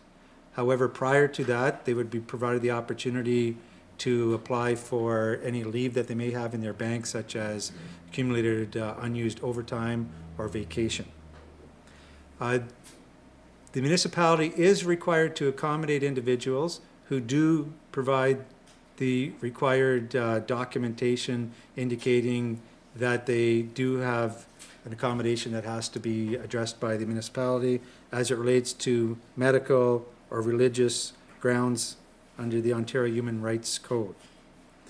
In this case, the municipality would be required to provide accommodation for these individuals and would be required to pay for the testing. I should point out that the Ontario Human Rights Code does indicate that individuals who refuse vaccination due to personal preferences do not qualify for accommodation under the code. I'd be happy to answer any questions that councillors may have. Councillor Lafreniere. 2 quick questions. One is if someone is off right now on, let's say, maternity leave or some type of leave and returning back, let's say, the end of January, would they have to prove double vaccination before they return, or would they be open to different deadlines? Right. So according to the policy, they would have to prove that they had their first dose prior to returning to the workplace and prove that they had their second dose within 6 weeks of coming back to the workplace. Okay, my second question is, I know this is a fluid situation, and hopefully this is not going to go on like for, a decade. There's no end date to this, so this is going to stay in effect until such time we feel it can be lifted, correct? Correct, until things change or there's a different direction from the province or the health unit, as an example, yes, and then it would be amended as required at the time. And are new hires recommended double vax right away, or are they going to be, like, how would you handle a new hire? Yep, the policy does have wording in that regard. I didn't read every word. That they are required to show proof of double vaccination prior to starting. It would be a requirement under the terms of their employment. Thank you. Mr. Jackno. Thank you, Mr. Chair. Through you to Mr. Lapierre, then I would assume that this policy would also apply to volunteer advisory committees or those that are attached at arm's length to council? It does cover volunteers. Now, I would suggest that as it relates to volunteers, because they're not in the workplace on a regular daily basis, it would be administered the same way that councils would be. For example, if somebody's attending a meeting in person or a function, that they would be required to show test results within 48 hours prior to attending. Councillor Abdallah. Thank you to Mr. Lapierre through the chair. So there's 3 basic scenarios. So someone's vaccinated, they show proof. Someone is not vaccinated or doesn't want to show you, or someone is not vaccinated and but they have accommodation. So if they're not vaccinated, they take the course and they get the weekly test, they pay for it themselves. Or if they're not vaccinated with accommodations, they take the course and the city covers the cost. So Correct. if they have a legitimate accommodation document, then they do not have to take the course, and the Okay. municipality would be required as an accommodation to pay for their testing. Okay. And they would not have to show proof of vaccination Right. because we're accommodating them. Okay, thank you. Councillor Evie. Thank you, Mr. Chair. Just with respect to our volunteer committee members, if they refuse to become vaccinated for whatever reason, would they still be allowed to participate committee meetings via Zoom? Currently, council is permitting that. So from my perspective, the whole point of this policy is to protect the health and welfare of individuals that come into contact with others. So if somebody is participating via Zoom, they pose no threat. As I'm going around the table, Deputy Mayor, do you have a comment? I was just thinking as to what, thank you, Mr. Chair, I was just thinking as to what Mr. Lapierre is saying. It begs the bigger question as to what is council and what is committees going to do as we move forward in terms of the usage of Zoom and other media, other forms of being able to conduct meetings. My personal feeling is that there's something to be said for actually having a physical meeting as opposed to seeing talking heads on a Zoom call, frankly. And while I understand that it has its place and that there are times when someone perhaps could not attend a meeting otherwise, maybe they're out of town or what have you, and they're that committed that they want to participate in the meeting, and I take it it's probably not part of this particular policy because it has to do with COVID, but it begs the question as to, in terms of this council, revisiting our procedural bylaw at some point and or the terms of reference maybe in terms of some of these committees as to ensuring that some of these members actually physically attend meeting unless there's a special situation that has arisen. So that's what I was thinking about. Thank you. His Worship? Councillor Giacono? Thank you, Mr. Chair. Through you to Mr. Lapierre. I just want to ensure that, we as a council, I'm not trying to sound selfish, that we are protected. We've gone to the effort of getting a double vaccination. And if I have to deal with somebody that refuses to have a vaccination due to whatever reason, and, if they're accessible to perhaps carry the Delta virus or whatever the new one is coming along and exposing the rest of us to that, I find that an endangerment. So I feel even under the, the Code of Rights, the Canadian Constitution, Section 7 allows you to have certain rights. But I mean, do we not have certain rights too to protect our welfare, our families, and our health as well? How do we handle that if somebody refuses to do that and they want to be tested every 72 hours, whatever? I still have some concerns about that because I'm not sure within the interim 72-hour period that they may not been exposed to a virus and bringing it along to me and my family and my grandchildren. We've done our due diligence. Science is there. Some people will say, well, it's a conspiracy. Some people think that being vaccinated, you're going to have a chip put in your body by Donald Trump. Now, this comes from a medical professional. Can you believe that? Who will not be vaccinated. So I have some great consternation about that, about protecting our health and the health of the people that we work with here, staff as well. So how do we handle that? If somebody, I would probably go to the point saying, well, if that person doesn't want to be vaccinated or follow the status quo, then I would presume I would want to resign from a committee of that nature. Because why would I endanger myself to try and do good for others when this person really doesn't care? Or I'm saying this is hypothetical. But if that happens, I'm certainly prepared to make a motion on my part to protect my family, my health, and the health of the people I work with here. Do you mind if I speak from the chair here? I'm just going to read a couple of things here. So speaking to that, certainly I have a bit of an issue. I'm certainly not debating the validity of vaccines. That's not this conversation is going to be about at all. Vaccines are a good thing. They've been used for many years. This is just an issue with the actual policy itself, saying that we're implementing a policy. Now, it's not a mandate. I understand that. It's not going as far as saying you have to get this and there's no alternative. Then you're fired. There is testing. But making a testing requirement to an employee or something of PPE, typically an employer would then provide. So if you're being tasked to do a certain job, use a certain tool, do a certain something, the employer then provides that PPE for the employer. This way, we're making people get tests that they're going to have to do on their own time and pay for themselves. So I have an issue with that point.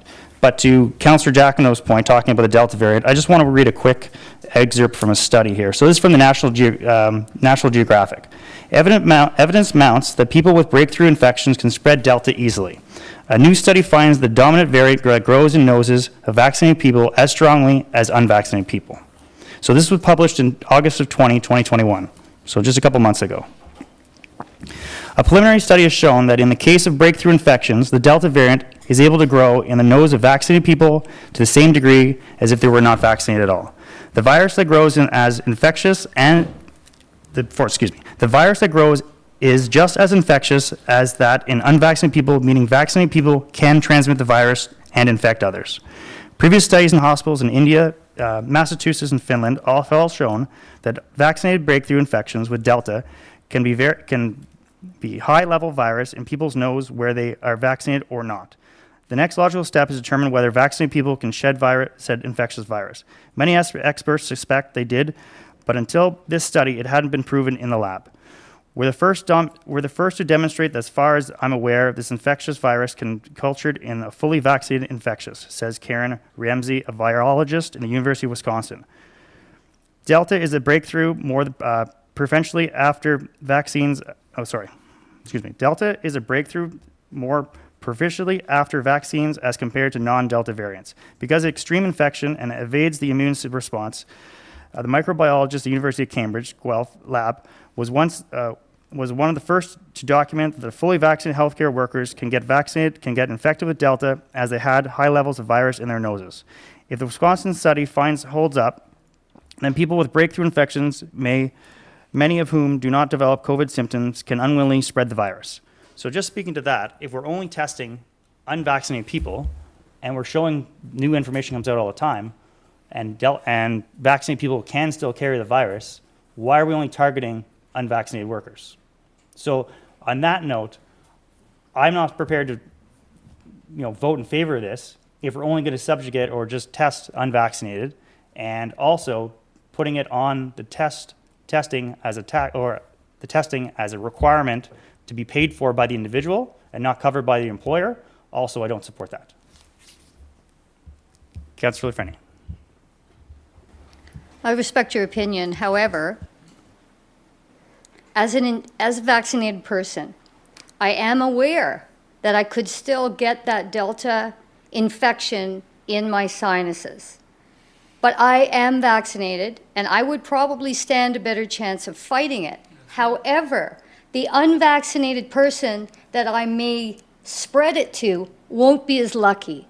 And so that's what we're trying to do, is make sure that everybody has a level of protection. We're not debating who's more infectious.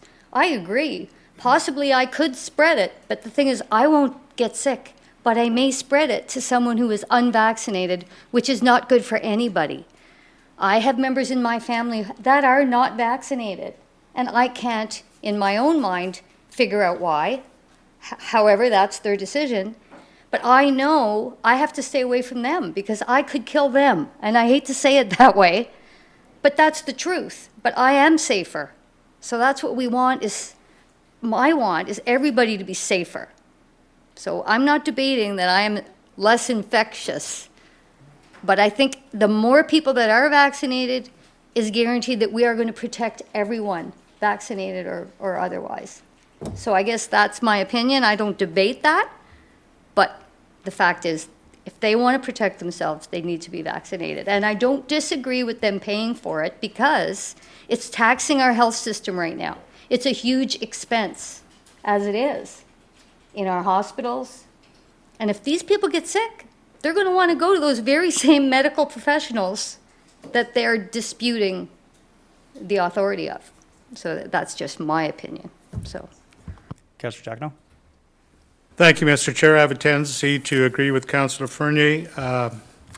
We get down to the basics. We've got people from Saskatchewan who do not believe in the vaccine, overloading their health system in the hospitals and being transferred to Ontario to be looked after. I take great exception to somebody who doesn't believe in that particular vaccine to help them, and yet when the time comes and they're reaching out for medical assistance, they're putting people that have, through their due diligence, said, you know what, I want to protect those around me and my family, And this person really doesn't give a damn about anybody. But when he's sick, do we tell him to stay away from the hospital? No, they overload the system. We all pay for that. That's not right. That's not right. So, I mean, you know, we may have to take a stand, be tougher perhaps. How do you legislate to anybody, you should do this or you should do that? I mean, there's got to be a certain amount of leadership within the medical field. We understand about science. We understand about the vaccine being able to exist in the nostrils of those that have been vaccinated. But I agree wholeheartedly with Councillor Fernier. If you've had some sort of a shot to protect you, I think your odds of getting better, maybe you'll die, sure, but your odds of getting better are a lot better than the person who has no immunity, period. For that purpose, I have great difficulty saying, well, you know what? I don't mind working with you. You haven't been vaccinated, but I'd take a chance. No, I will not take a chance. Thank you. I have the mayor up first. For 17 months now, in the mayor's report, I've always spoken about COVID-19 from the perspective of health and from the recommendations coming out of our health unit, the Renfrew County District Health Unit, as well as the province of Ontario. So we're at the stage now where let's not forget that we are still in a pandemic, and there are still cases. People are still dying, and the majority of people who are showing positive have not been vaccinated. It's been recommended by Dr. Cushman that councils look seriously at implementing the double vaccination policy as we see here. And I think it's more than fair, because it is not, if you wish, mandatory. And as Councillor Giacomo mentioned, as far as the advisory committees, that's why it's important. I think we have to keep Zoom or whatever system we decide to use for people for whatever reason. And it could be for medical reasons that they are not getting vaccinated. Who knows? And it could be for other valid reasons. But they are not double vaccinated. Therefore, they can still join our meetings from Zoom. So you're not being denied your place, either as a councillor or as helping us on advisory committees. But I think it's more than a fair policy, and it is necessary.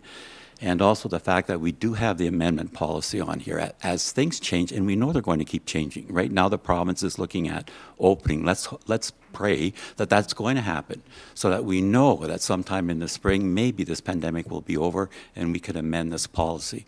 But I think where we're at today, I think it's very important to have a vaccination policy, and I think this is fair.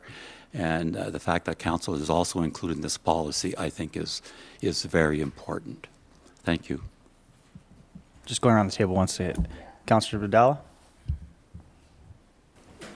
Well, there's lots of studies out there, and everybody has an opinion, and we live in a democracy, but we do have a pandemic going on, and no policy is perfect, but the policy does allow for accommodations. If people don't want to get vaccinated, they do the weekly testing, or we can accommodate for those that have a religious or a legitimate health reason. So, like I say, we take our direction from the province, from the Canadian government, health department, from the experts, and I've spoken to people, as we all have in the last 17 months. They've had relatives die from COVID-19. This is not the flu. This is different than the flu. I spoke to one person, lived in one city, and 4 people in one house died of COVID-19. Like, terrible, just sad. And, this is real. It's all about the choices we make. So I'll be supporting the policy. Thank you. Councillor Reevy. Thank you, Mr. Chair, and thank you for sharing your research information. It certainly brought the conversation to the floor. My problem with research information is I can find anything out there that I want to agree with what I'm feeling at the moment I'm looking for the research. So I tend to stay away from all of that because I don't think it does anybody any good to read experts that don't agree with each other. The one thing I did want to share, and I did share it at Police Services Board recently, is we just had a Board of Health meeting, and Dr. Cushman did share with us that it appears that the vaccinated are starting to protect the unvaccinated. So we're in a good space if that's what we're starting to see. Hopefully, the people that are resisting vaccination will, will choose to vaccinate. But if they don't, if they don't, they don't. But it looks like we're getting that, and I hate to use it, but Mayor Donahue loves to use it. The herd immunity is starting to present itself. So I'm happy with that, and I'm happy with the policy as it is right now. Deputy Mayor, do you have anything? Thank you, Mr. Chair. Simply to say that I have no issue with the draft policy that staff, particularly Mr. Lapierre, but in addition, the County of Renfrew taking an approach trying to find and strike a balance in terms of a policy. Very well, the policy, as I understand it, the policy in other municipalities could be you don't want to get the vaccination, you're fired. And that's not what this policy says. It's an attempt to try and balance, if you will, when Councillor Jacquino talks about different people's rights and so forth, it's to try and strike that balance, but at the same time move this forward so that we continue to move out of this COVID business and move back to some sort of normalcy if we had normalcy before. But in any event, I don't have any issue with it. I know Mr. Lapierre's spent significant time. I know that he's had conversations with the warden at the county and so forth, and I have no issue with the policy. Final words? Councillor Lafreniere first. Just an inquiry, and it's relating kind of to Councillor Jacquino's concerns. Those of us who do sit on community committees, who is going to validate and confirm their vaccination status on those members so we know they can't come into council chambers and they have to, join by Zoom? So who's going to police that? Because I certainly don't feel comfortable on infringing on someone's rights. So would they have to come to City Hall? So the way that it works currently is that council chambers and City Hall is considered a workplace. So this policy covers the workers as well as council members. However, anybody that does come into this building is required to show proof of double vaccination. So staff meets them at the door if you wish, and we do that. And they also indicated if they've had any issues, there's a screening process. So that is already in place already.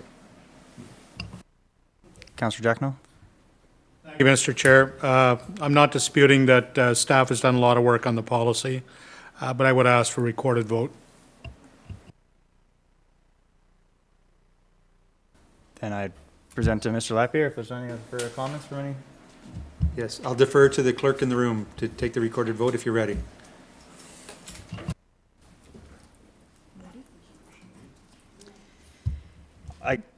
Dalla?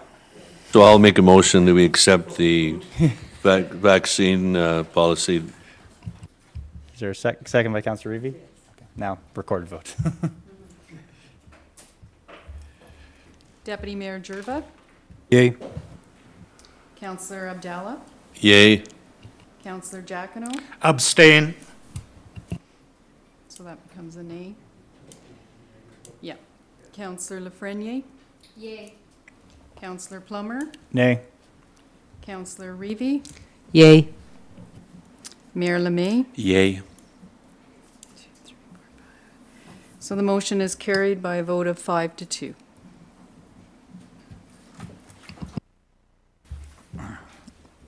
As that concludes the meeting for Finance Admin this evening, a motion to adjourn. Deputy Mayor and the Mayor. Those in favor? Adjourned.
Good evening. I'd like to call this meeting of the Planning and Development Committee to order for Tuesday, November 2nd, 2021. Do I have any disclosures of pecuniary interest and general nature thereof? Seeing none. Item number 3, the approval amendment of the meeting agenda. With council's indulgence, I'd like to add an item under new business, D, the Santa Claus Parade. So looking for a motion. Councillor Abdallah, seconded by Councillor Lafreniere. All in favor? And that's carried. Thank you. Approval of the minutes of October 5th, 2021. Councillor Abdallah, Councillor Plummer, all in favor? Thank you. Carried. And do we have any business arising from those minutes? Seeing none, we'll go on to new business. And our first item is a bylaw to regulate and govern the operation of motorized snow vehicles within the city of Pembroke, being bylaw 2021-66. And we've got Mr. Lewis to give us a report. Thank you. Thank you, Madam Chair. Staff is recommending committee approve changes to the permitted snowmobile routes as contained in this report and shown on schedules A, B, and C of the attached bylaw 2021-66. Staff have met with the president of the Ontario Federation of Snowmobile Clubs, District 6, to revise the route as a result of the sale of portions to the former CN rail line and spur line at Bennett Street. The attached new bylaw shows a revised route in the south end of Pembroke. It now crosses Bennett Street onto the PACC property. Then it crosses Boundary Road along the south side and entering into the industrial park, ending at the Pembroke Big Stop. The main change in the route is the use of the PACC property instead of the former CN spur line, which has now been sold, and the balance of the route remains as per previous years. The new bylaw has been discussed and reviewed by the Parks and Recreation Department, and the Director of Parks and Recreation was involved in coordinating the location of the new trail route with the Snowmobile Club, especially as it passes through the PACC property. In addition to the updated South End route, the routes on the Algonquin Trail have been included in the bylaw with designated speeds within the urban and rural sections and hours of access being defined. At this time, trailheads, parking locations, and access points to the trail are not shown on the maps. However, future reports will be provided in the spring of 2022 to formalize these locations.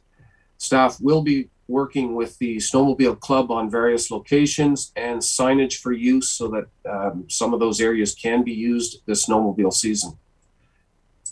A standard land use agreement will be entered into and proof of liability insurance with the city named as an additional insured for trails on the City of Pembroke lands will be provided by the OFSC District 6 organization.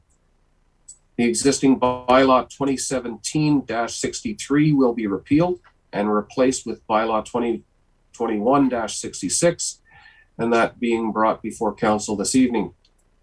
There are no immediate financial implications regarding this bylaw and the use of these areas, but this agreement would greatly benefit the hotels, restaurants, and businesses adjacent to and accessible from the trails within the city.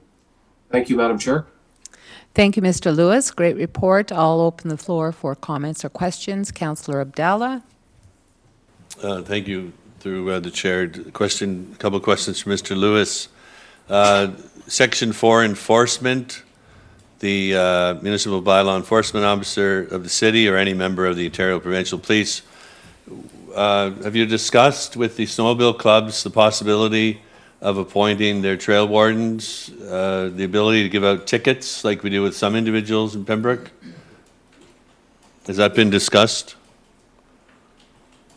Through you, Madam Chair, as a matter of fact, I was in correspondence with the president of the club of District 6 this afternoon. The existing trail wardens are volunteers, so presently they enforce things like no trail permit. They enforce trespassing and so forth on the trails. They do not enforce speed at this point in time, and speed is generally enforced by the OPP with their SAFE program, as well as in our situation where we've got the Algonquin Trail that crosses a number of roads. It gives the opportunity for patrol vehicles to also watch for snowmobile activity and speed along those areas as well. So at this time, we're still in discussions with District 6 as far as appointing bylaw officers to look after speed and some of the other things, but it hasn't been formalized yet. Okay. Thank you. I just have one more question through the chair. You've been discussing with them the possibility of using the farmers market and the parking lot beside the old Wally Shoes location up near the college for parking for snowmobiles in the winter, so they have visibility and have access to the east end and west end of the downtown core? Through you, Madam Chair, we're still in discussions. We have been talking to Terry from OFSC District 6, and we're organizing staff to meet with him to put some posts in the ground before frost hits. We are looking at both of those locations. We have to meet on site just to determine the safest access from the Algonquin Trail to those areas, and just ensure that the county has done some brushing to allow for visibility to get back on. But yes, those are the two main areas that we're looking at for this year. Okay, and just one last question. The Trafalgar Road intersection, just at Mercy Lodge, very critical intersection. What are the plans for that as far as safety goes? Bigger stop sign, flashing lights, or because it's different than crossing over at the big stop, because there's a stop sign there and the traffic is stopped coming one way, but here it's going straight through. So I've had a lot of concerns from residents about that intersection. Through you, Madam Chair, the OFSC does use larger stop signs in critical intersections.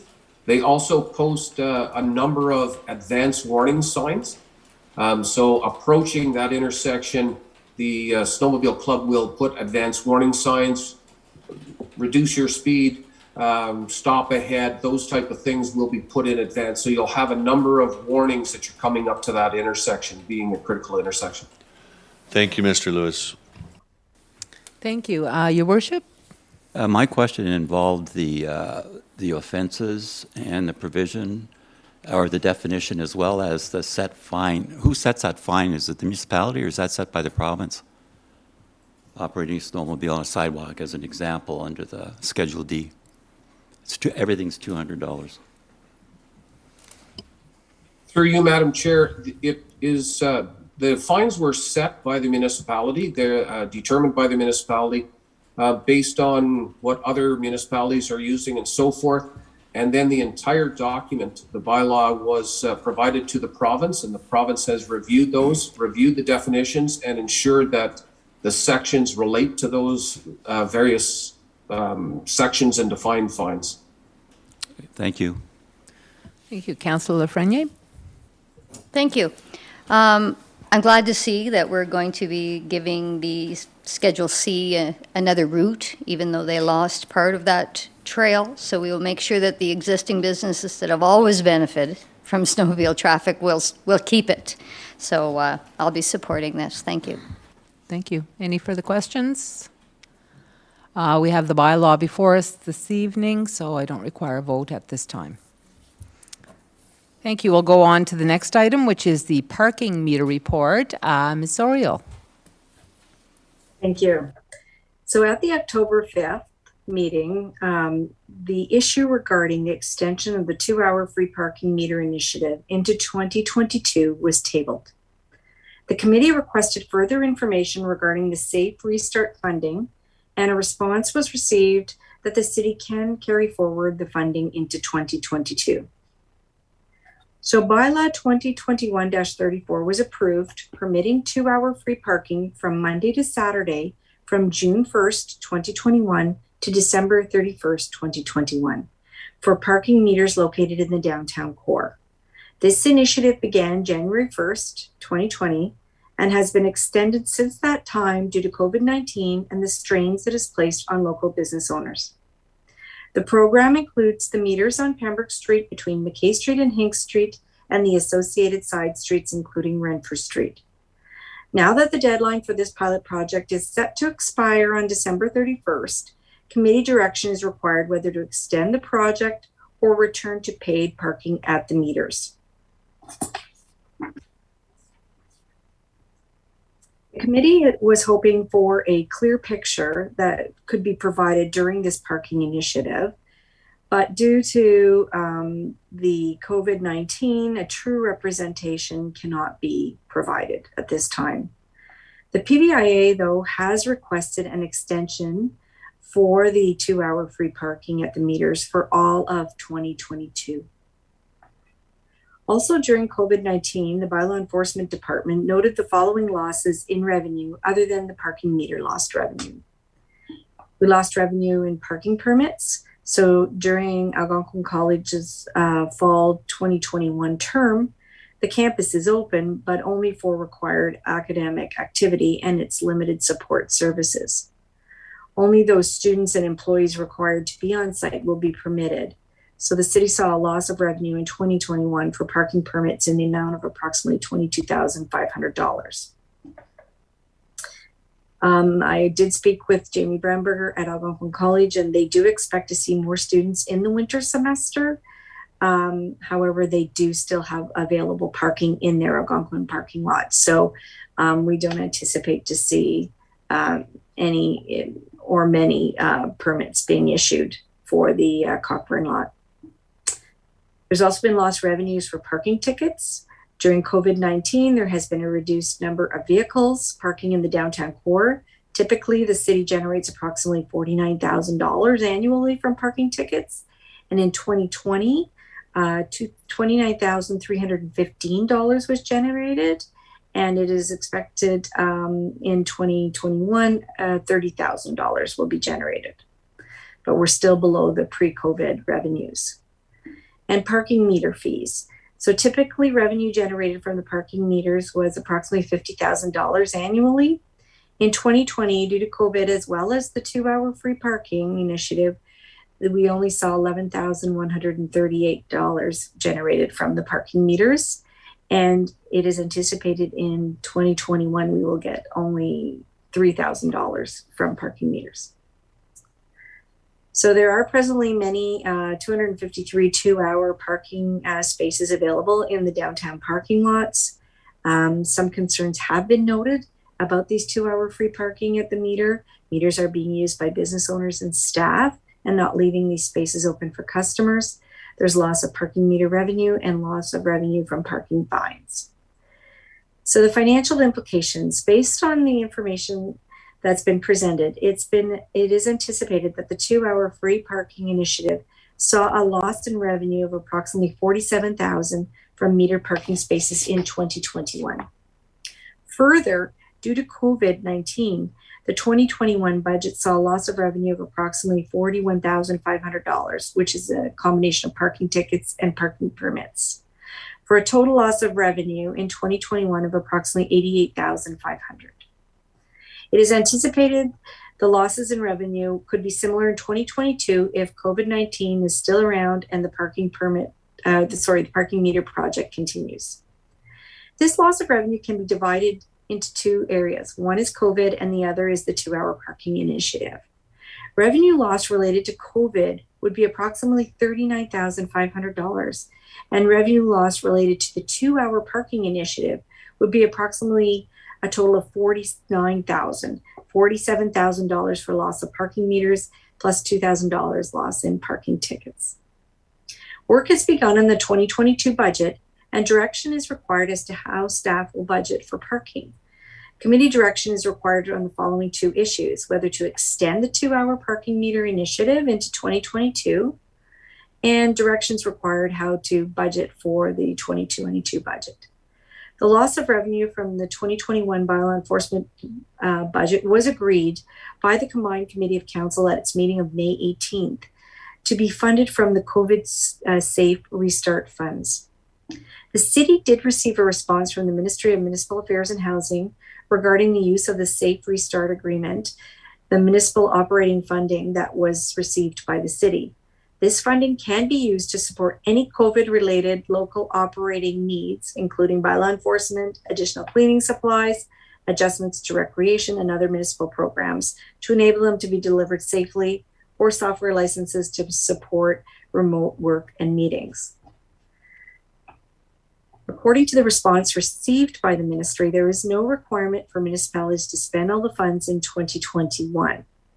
There is no firm deadline when the funds have to be spent. There is still no provincial indication whether there will be additional Safe Restart funds available in 2022. Based on this ministry response, consideration needs to be given to the reason for the 2-hour parking extension.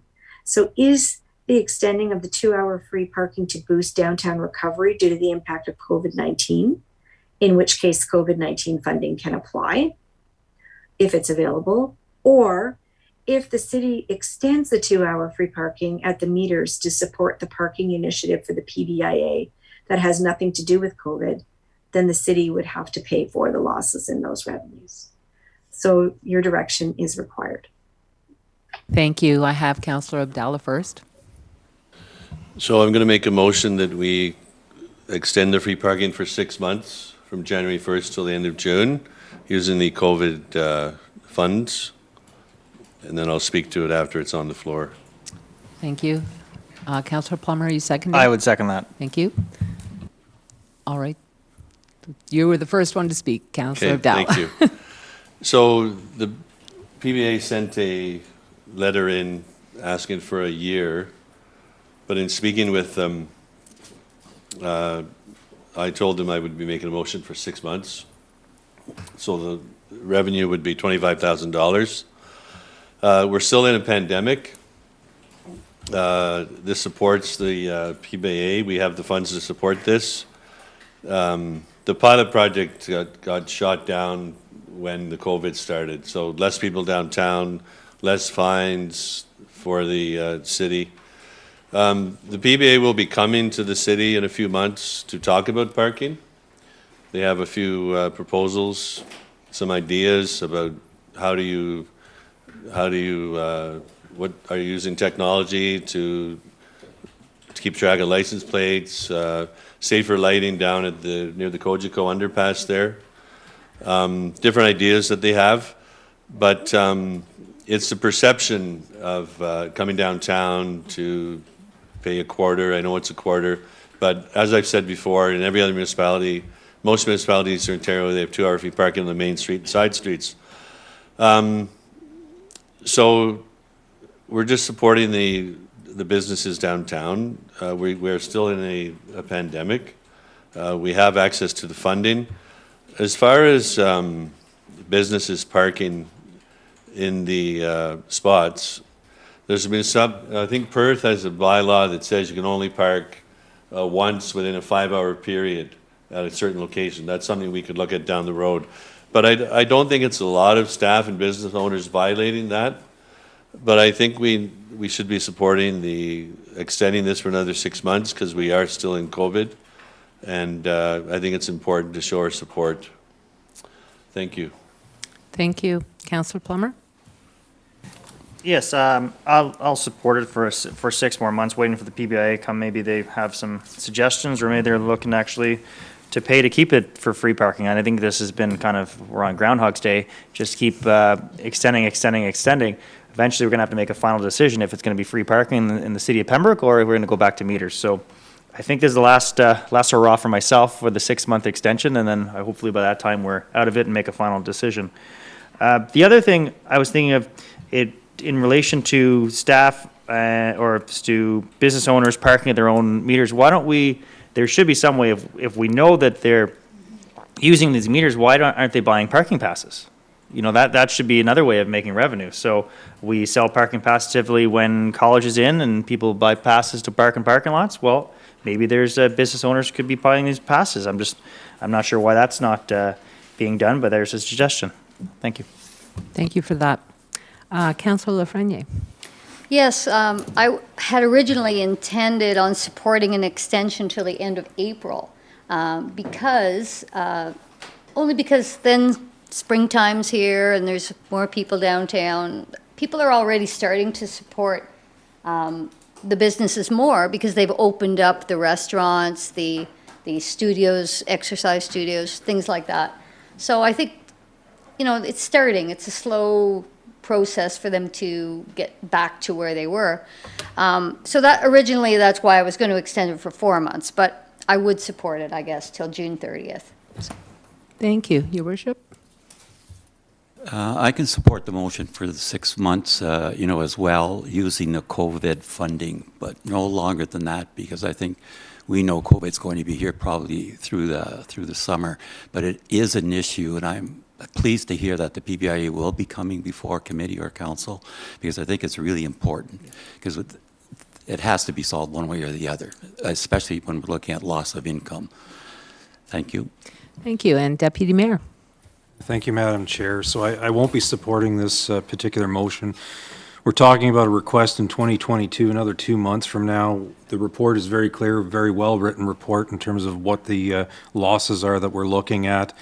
I certainly do encourage the PBIA, if the PBIA has some ideas in terms of employing technology. I know that Ms. Sorio has come forward before with other different means of trying to encourage people to use their phones, use apps and so forth to pay for parking. So by all means, if there's something like that. We know that there's business owners and staff. Some it's very blatant that they utilize the parking and park there all day because some of their vehicles actually has, for advertising purposes, their names on their vehicles. Others, I suspect, wouldn't be as clear. Certainly it's not as clear to me, although the report is indicating that there are a number of business owners that and staff that are parking in spots that you would think it's self-defeating. They're parking in front of their own establishment when you're trying to encourage customers to come in, but yet they park in front of their spots. That amazes me, but if you go to Canadian Tire or Walmart, you see a number of vehicles parked at the end of the parking lot. I'm led to believe that that's employees and that they're told to park that far away so that the customers are parking closer to their establishment. By not charging minimal parking costs to each user, as a result, the ratepayers, frankly, are the ones picking up the tab. So if I'm from Laurentian Valley, Petawawa, Bonnechere Valley, effectively, you're passing it on to the ratepayer, unless you use this COVID money. The money gained at these particular meters, as staff will tell you, is used to offset the cost of bylaw enforcement, as well as the maintenance of our parking lots. That doesn't come for free. Additionally, something I hadn't thought about until about 2 weeks ago when someone brought it to my attention, they said, do you realize that you have businesses in your downtown that their business model is parking? And one of them, let's just call a spade, is 10 Pembroke Street West. If you drive by, you'll see signage, they're charging for parking. That's part of their business model. And then it was brought to my attention that there's others that rent locations in Pembroke, that is to say residential renting, but they also have and do charge for the ability for their tenants to park.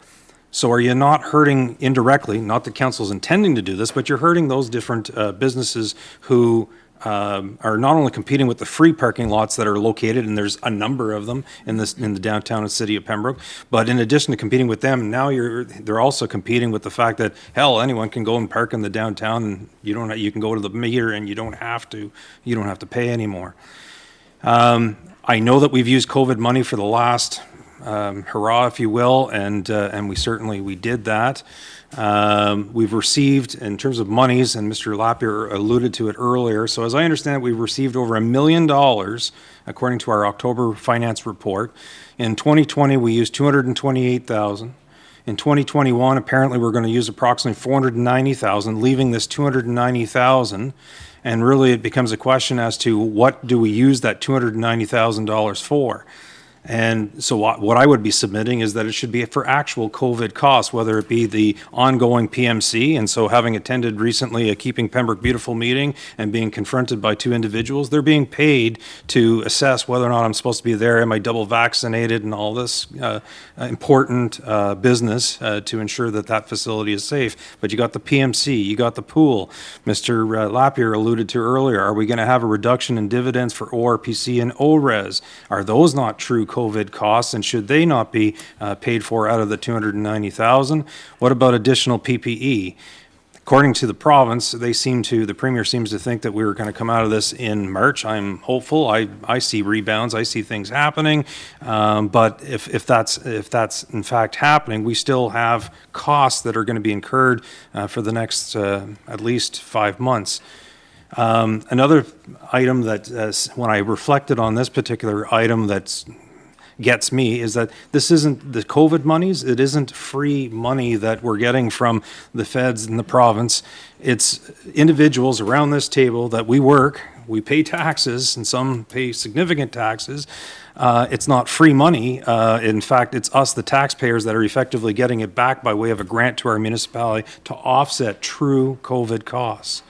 And frankly, I don't believe saying that this next period of time is due to COVID. I don't believe it is.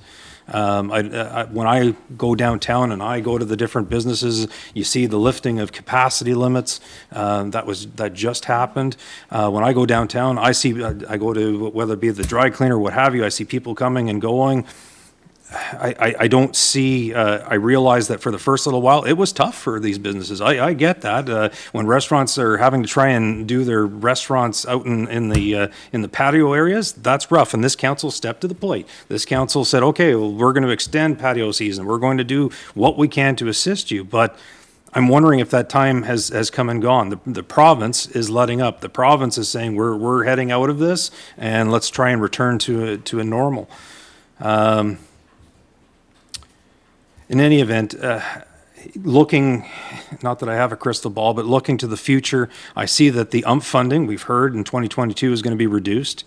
You see that the province is indicating that come March 2022, that hopefully further initiatives will be removed in terms of wearing masks and so forth. Whether it's true that we're going to be out of COVID in March 2022, I don't know, but certainly that's the mindset that this premier is putting forward, this government is putting forward. And I'm not knocking it, but I also know that the other levels of government, subject to the wild card of this provincial election that's going to be next year, they're going to rein it in. They have to rein it in because there's no way that the taxpayers can keep paying and paying. It's not going to happen. So I think what I'm trying to get across is we have $290,000. We better make it count. We better use it for appropriate cost because I don't think that there's any additional COVID monies coming. I don't see it. I don't think it's in the cards. So honestly, I don't think that it's a COVID-related expense and that you can chalk it up to that. And if that's out of the way, I don't know that you can put on the backs of the ratepayers the costs of not charging. We even heard this evening in terms of the fire department upping user fees. User fees are meant to try and put onto the individuals that use it and offset so that you're not putting it on the backs of the ratepayers.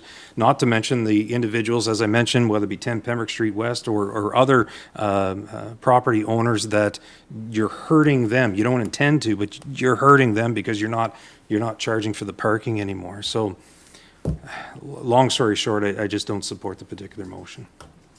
Thank you. Thank you, Deputy Mayor.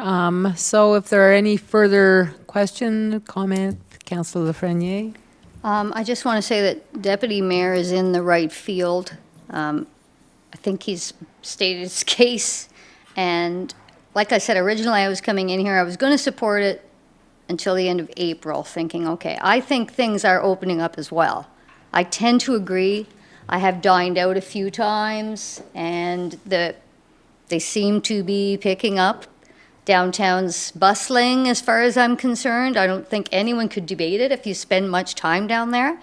So I tend to agree that maybe we should just hold on to the funding we have because we don't know what's going to happen. We're going to sit around the table at budget time and we're going to be scraping to try to balance our budget like we do every year.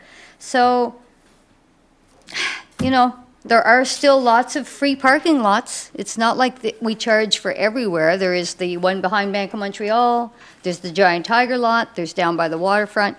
So, you know, I think that I'm probably going to either, unless the motion's amended to the end of April, I'm not going to support this.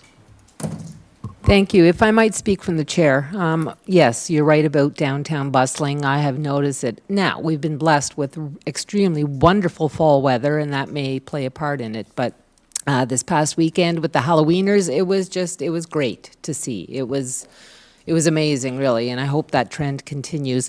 But I do agree also with the deputy mayor. There are other places where we can spend that COVID money. And winter is coming. We have parking lots that need maintaining. That is an expense to the department. And we don't know what we may be looking at with snowmobile parking, as we discussed earlier this evening. That could be an added expense. So I think I won't be supporting this motion as well. And Councillor Abdallah, last comment?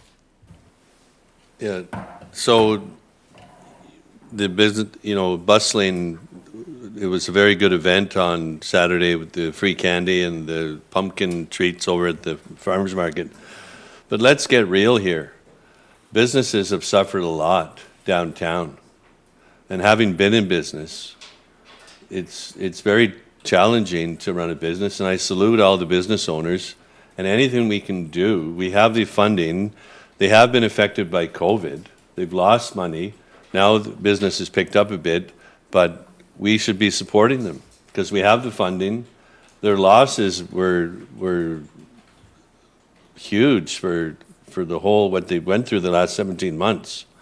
Some of them were closed, some of them were limited hours. Things are opening up, and I hope it continues, but they're still, they're making up for the losses. So it's important that we support them. And we do have the funding. We are still in a pandemic. Thank you. Councillor Lafreniere, one last comment? Yeah, I just want to say that I agree. I support them. I dine out when I can. I buy local whenever I can. But I think it's time for people to start supporting the local business and putting their quarter in the meter to help offset the expenses the city has. I think, as Deputy Mayor said, I know that businesses are struggling, but they did have other options. They could apply for financial assistance from the upper levels of government. So there was other ways that some of them were recovering some of their losses. So I'm just saying it's a quarter at the meter. I appreciate people paying for their parking, but I do think it's time to sort of pull back and hopefully things are going to recover. Thank you. Okay, we have a motion that has been seconded. Can I get a recorded vote? Yes. Deputy Mayor, is that what you were asking? Okay, thank you. So we'll have a recorded vote.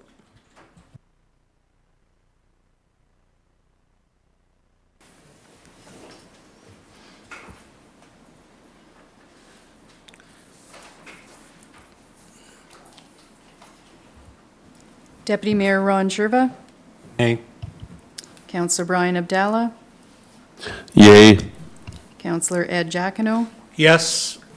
Councillor Pat Lafreniere, Nay. Councillor Andrew Plummer, Yay. Councillor Christine Reevy, Nay. Mayor Lemay. Yay. The vote is 4 in favor and 3 against, so the motion carries. Thank you, everyone. All right, next item on the agenda is C, the Community Improvement Plan request. And Heather Sutherland, thank you for your patience, and if you'd provide your report. Sure. Hi. I just want to check that my mic is working. It's my first time using We this can hear, laptop. yeah, we can hear you loud and clear. Thanks. Thank you. Okay. The Community Improvement Panel recommends that $5,000 is granted to Sleepwell Property Management, owner of 69 Pembroke Street West, for the Community Improvement Plan Downtown Heritage Facade Improvement Grant, and that the funds be taken from the Community Improvement Plan Reserve if necessary. So recently, the panel met to review this application from Sleepwell Property Management for 69 Pembroke Street West. It is for the Downtown Heritage Facade Improvement Grant, and the applicant plans to redo the entire front facade, including new windows and doors, signage, and stucco, in a fashion similar to other buildings it has in the downtown core. This particular grant applies to properties within the Pembroke Business Improvement Area boundaries and is intended for the improvement to, in this case, a front facade, and it's intended to encourage aesthetic improvements to buildings and properties and support continued maintenance and upkeep of the buildings in the downtown core with a heritage design element. According to Community Improvement Plan requirements, there are to be no outstanding work orders or taxes against the property, and there were no concerns from any of the departments for this property. and the application included 2 quotes for all the work. According to the low quote, the improvements will cost $42,900. Based on the grant guidelines, 50% of the work can be reimbursed up to a maximum of $5,000. Therefore, if this application is approved, it's eligible for the maximum amount and would be eligible for a total of $5,000 under the Community Improvement Plan grants. As a note, the 2021 Community Improvement Plan budget is $50,000. To date, $7,000 and change has been paid out. If this application is approved, the total outstanding grants would be $65,172.36. So should all the applications close in 2021, the CIP budget would be over budget by just over $22,000. The treasurer has confirmed there is $68,000 in the reserve. Therefore, it is possible this application will need to be funded by funds from the reserve. Thank you very much for your report. I'd ask for comments, questions. Councillor Plummer? So I'm definitely in favor of doing this. I think it might be something to bring back to the treasurer or plan for it if we need to do some sort of, I think it's the second time we've come forward now that looking like we're going to be over budget on that particular amount. You don't want to stem or stop the, but we're a victim of our own success here, I think is what it is. We've seen so much development going on in town, people uptaking these grants, which is great. I know we're getting many times over the investment compared to what we're giving out, which is excellent. So I think it's something we may have to look at in budget time of either putting a little bit more in that plan or have to unfortunately put the program on a bit of a deferred program. So let people know that maybe if we can't pay it out this year, we'll have to be paid out the following year. Something on that line. I'm just concerned if we get a lot of good applications, we may be looking be in a situation next year where we're under budget. So we might want to revisit the way we're doing it. Thank you. Anything else? So I'm looking for a motion. Councillor Abdallah? Yes? And seconded by Councillor Plummer. And I'll call the question. All in favor? That is carried. Thank you. Item D, the Santa Claus Parade, and I'd ask Mr. Lapierre to please provide a report on that. Yes, thank you, Madam Chair. Due to the short notice of the meeting, the Director Conroy was unable to attend. However, he did provide me some comments and some notes that I could share. So recognizing in 2020 that the traditional parade was just not possible, we want to commend Santa for coming to the table and stepping up big time. He personally toured our community. The only issue was that he wanted to visit everybody's house, so which meant that it took an awfully long time. For 2021, staff is currently planning the same type of a parade, if you will. However, we're going to take a look at the route and try to determine a way in which we can communicate to residents more closely as to where Santa is on his particular route so they know when to come out and be present. So that is the current plan. We understand that there's been some comments, perhaps on Facebook, about suggesting that the city try to come and do a traditional parade again. And as a result of some decisions in the province last week, they've now amended some of the outdoor gathering items. So therefore, it could potentially still provide for a traditional type of parade, although the health unit has indicated some requirements that I'll go over in a moment. There was some comment that Town of Petawawa was holding a parade this year, that they're committed to one. So I have confirmed with their CAO that no decision has been made with respect to a potential parade in Petawawa.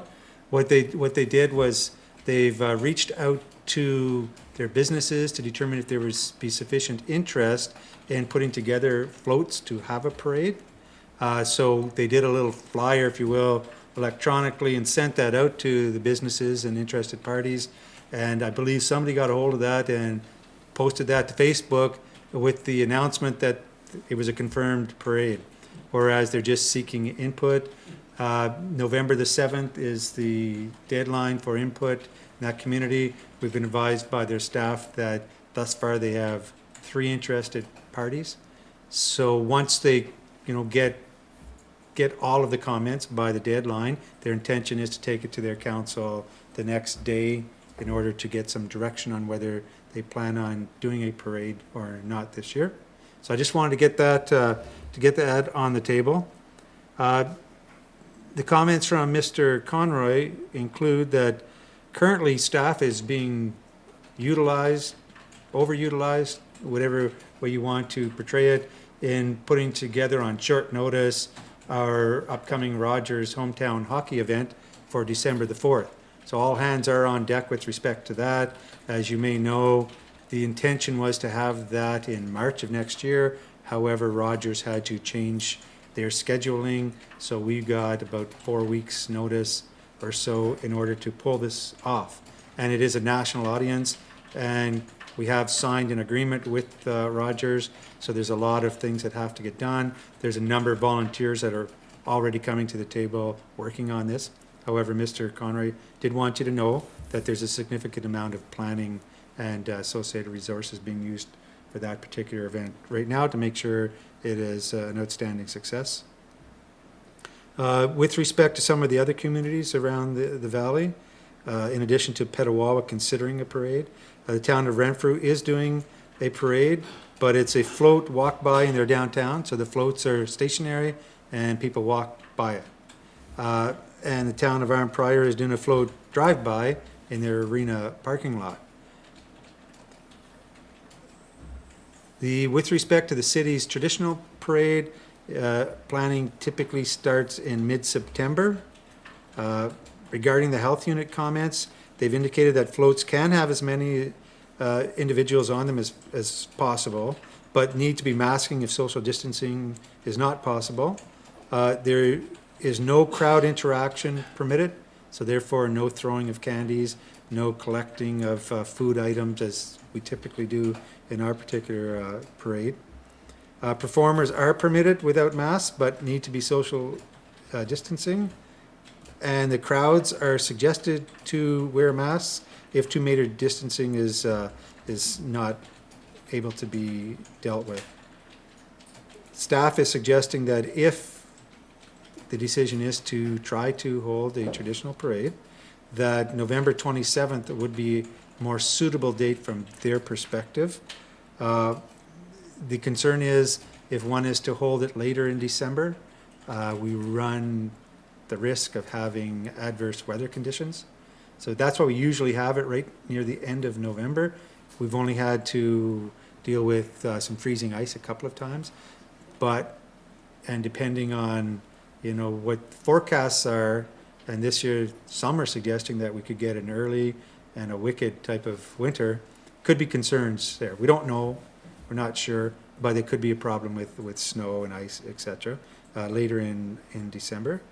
Some of the items that staff is currently working on that their current plans would include would be alternatives to the traditional parade, being Christmas events at Shamrock Park, where with a Santa sign and lit up and a Playhouse workshop, and they're thinking about perhaps inviting Santa to come in person, and people could make appointments to have pictures taken with Santa Claus. Christmas trivia, where food donations could be dropped off in a bin, and this would be done in the activity room at the PMC. Christmas sign workshop in the activity room at the PMC, as well as skating fun day at the PMC, which might include Skate with Santa, free to the public, and Christmas crafts in the activity room, and free hot chocolate. Of course, all COVID requirements would have to be dealt with respect to people that want to attend this. So those are the comments from the Parks and Recreation Committee, or rather staff. I should point out that they did reach out. They've started the process of reaching out to previous participants in the Santa Claus Parade. So the deadline was today to get comments back to see if groups would be interested, recognizing that the major floats typically take a couple of months, or at least a month, to construct. So thus far, well, as of their deadline, they've received 22 responses. 15 said that they would be interested, 7 said they would not be, Now, I should point out that of the 15, and without, sharing all the names, they're basically the ones, we're talking about local car lots that would throw some lights on their vehicle and use it as an advertising or marketing campaign. I will mention ORPC, who traditionally comes with their big truck, and some of the walking type groups. But I can tell you that currently there's none of the major floats that we would typically see in our parades. So that's the information we have for you, and now we're looking for direction. Thank you. So I have Councillor Lafreniere up first. So last Wednesday, there was a meeting at the Recreation Department that I didn't know about till the day of. So I didn't make it. And so that was the day they were deciding on whether to have a parade or not. They overturned the decision last Wednesday. And Thursday, the province opened up the outdoor restrictions so people could gather. So I did contact Mr. Conroy right away on Friday, letting him know that, maybe we should look at a parade. Our community deserves a parade, da-da-da-da-da-da. So I did have a conversation today with Mr. Conroy, and he didn't really mention a lot of what Mr. Lapierre just mentioned. He did say that he was reaching out now to floats to see who could come.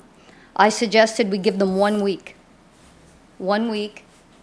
And then if we don't have enough to validate going through the process, that we would probably just say we don't have enough interest. But at least we're putting it out there to the community that we want to have a parade. Mr. Conroy did mention that he's preparing for the big event on December 4th.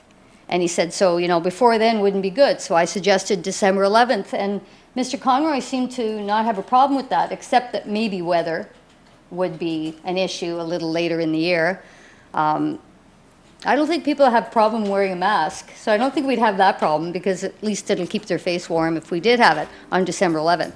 So my opinion is that we do continue for another week, as I discussed with Mr. Conroy, continue for 1 week, blast social media tomorrow, contact the radio stations, just say, Pembroke may have a parade, but it's up to you. If you would like to participate and enter a float, you have till Monday at 4.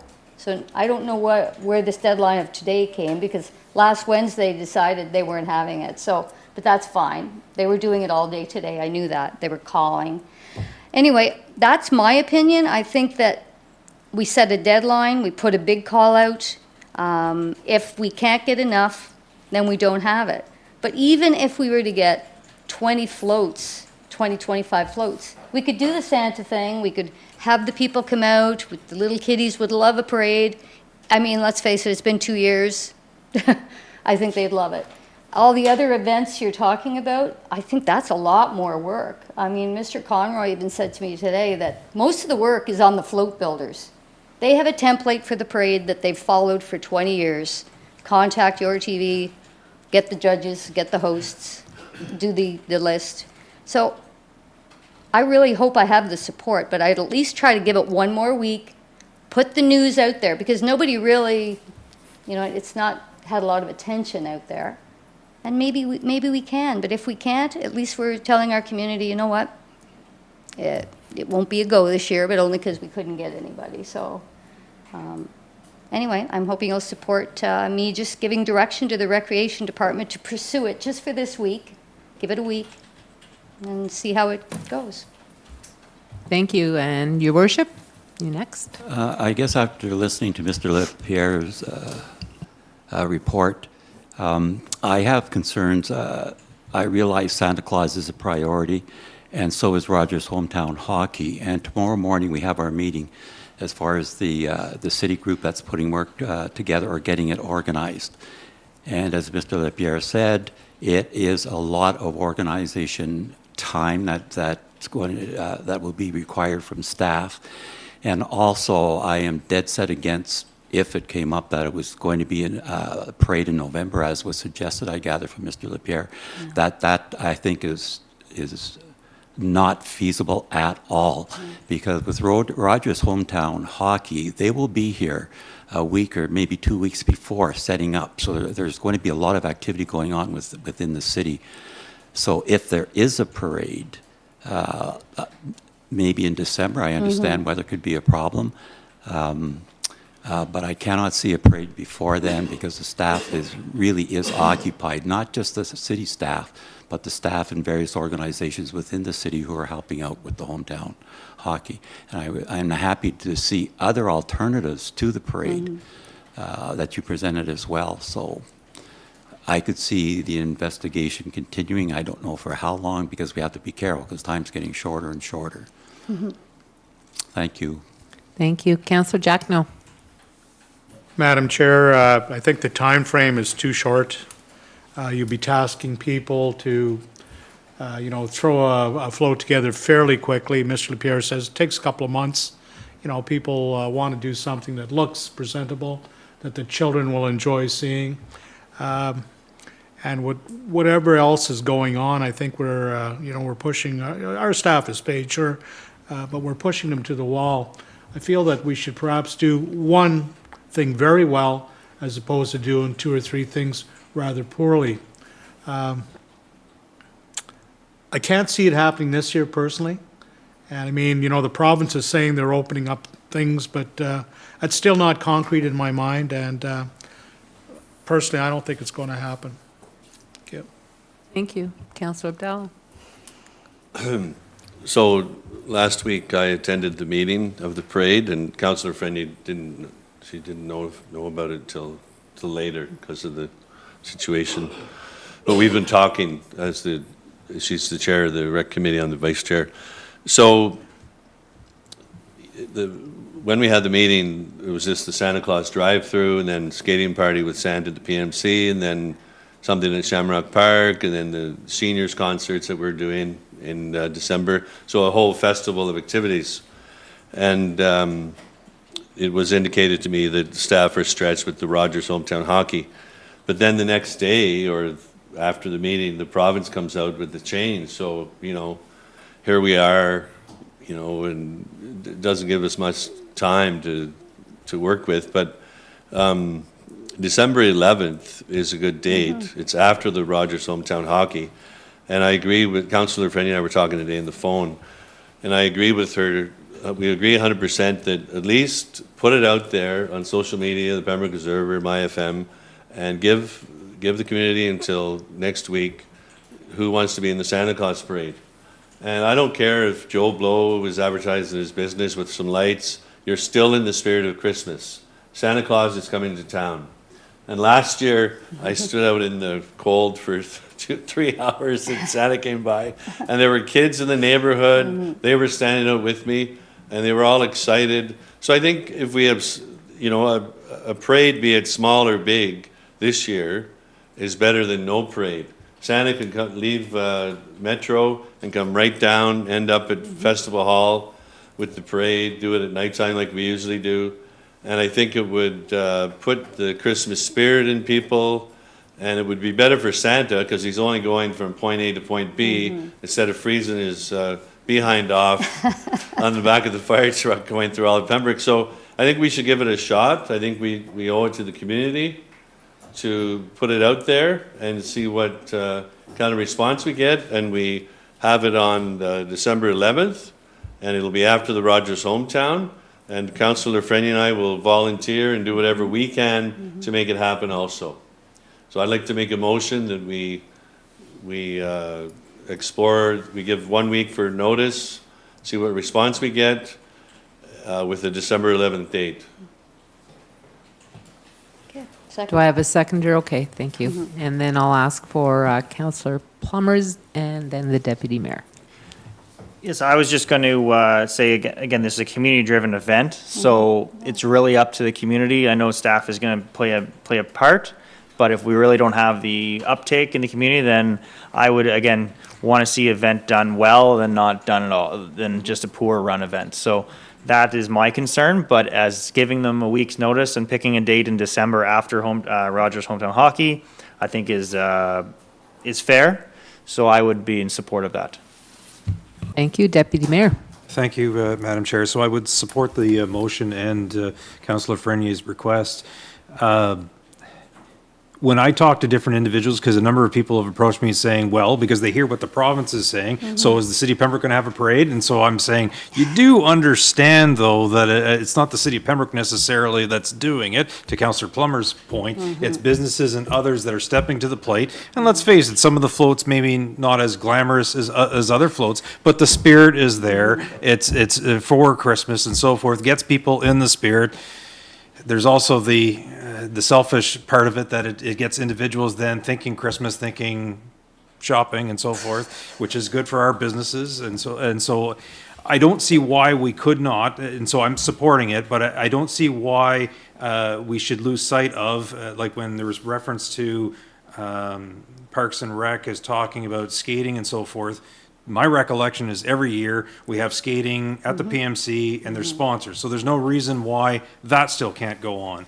If there's no food being given at the parade, there's no reason why we can't try and figure something out to assist the food banks by having some sort of drop-off location. I can't see that taking a whole lot of staff time in terms of items are delivered to the PMC or PEMICE too. They're dropped off, and it's contactless in the sense that they drop it off and they leave again.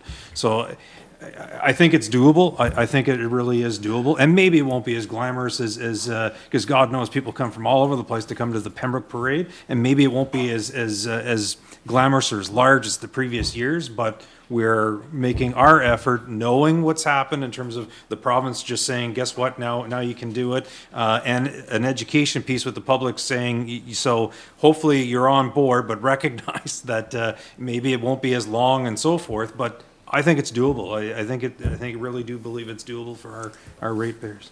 Thank you for those comments. We may very well be surprised if we do go through with it. So anyway, we do have the motion on the floor, and I will call the question. All in favor for the 1 week? That is carried unanimously. Thank you. A motion to adjourn. Councillor Plummer, Councillor Jacquinot, we are adjourned.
I'd like to call this council meeting of Tuesday, November the 2nd, 2021 to order.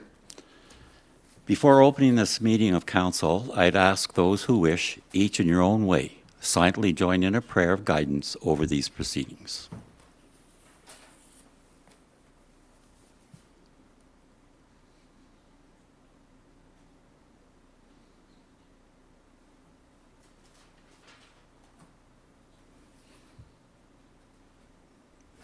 Thank you. Is there any disclosure pecuniary interest and general nature thereof? Councillor Plummer? Yes, item 5G. Item 5G. Thank you. Any other? That's okay. Thank you. Approval of the minutes from our council meeting, which was held on October the 19th, 2021. Moved by Councillor Lafreniere, seconded by Councillor Reevy. All those in favor? Carried.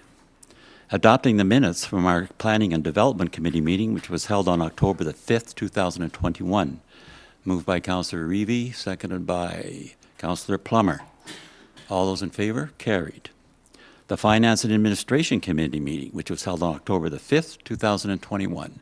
Moved by Councillor Abdallah, seconded by Councillor Plummer. All those in favor? Carried. Receiving the minutes from the Pembroke Public Library of September the 16th, 2021. Moved by the Deputy Mayor, seconded by Councillor Abdallah. All those in favor? Carried. Bylaws. Bylaw 2021-57, Councillor Plummer. Thank you, Your Worship. Moved by myself, seconded by Councillor Frenier, that bylaw 2021-57, a bylaw to amend bylaw 2019-43, being a bylaw to establish fees and charges on persons for payment of municipal services, activities, and use of municipal property for the city of Pembroke be adopted and passed, and further that said bylaw be signed by the mayor and clerk and sealed with the seal of the corporation. Thank you. Any comments? Okay. None. All those in favor? Carried. Bylaw 2021-58, Councillor Giacono.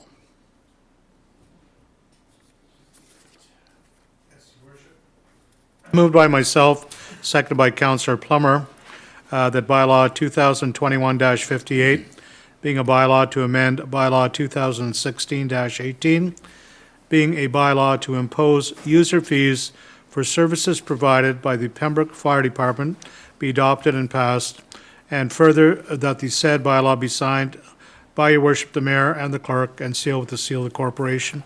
Waiting your signature. Any comments? Okay. All those in favor? Carried. Bylaw 2021-60, Deputy Mayor. Your Worship, bylaw 2021-59, moved by myself, seconded by Councillor Reevy, that bylaw 2021-59, a bylaw to authorizing the entering into a transfer payment agreement under the Municipal Modernization Program Intake 2 between Her Majesty the Queen and Right of Ontario, as represented by the Minister of Municipal Affairs and Housing, and the Corporation of the City of Pembroke be adopted and passed, and further that the said bylaw be signed by the Mayor and Clerk and sealed with the seal of the corporation. Thank you. Comments? All those in favor? Carried. Bylaw 2021-60, Deputy Mayor. Thank you, Your Worship. Moved by myself, seconded by Councillor Reevy, that bylaw 2021-60, a bylaw to authorize the entering into a transfer payment agreement under the National Disaster Mitigation Program between Her Majesty the Queen and the Right of Ontario, as represented by the Minister of Municipal Affairs and Housing, and the Corporation of the City of Pembroke be adopted and passed, and further that the said bylaw be signed by the Mayor and Clerk and sealed with the seal of the corporation. Thank you. All those in favor? Carried. Bylaw 2021-61, Councillor Lafreniere.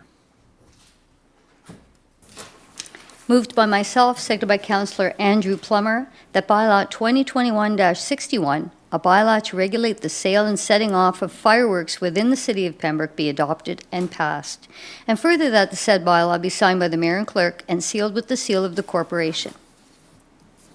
Comments? Okay. All those in favor? Okay. Carried.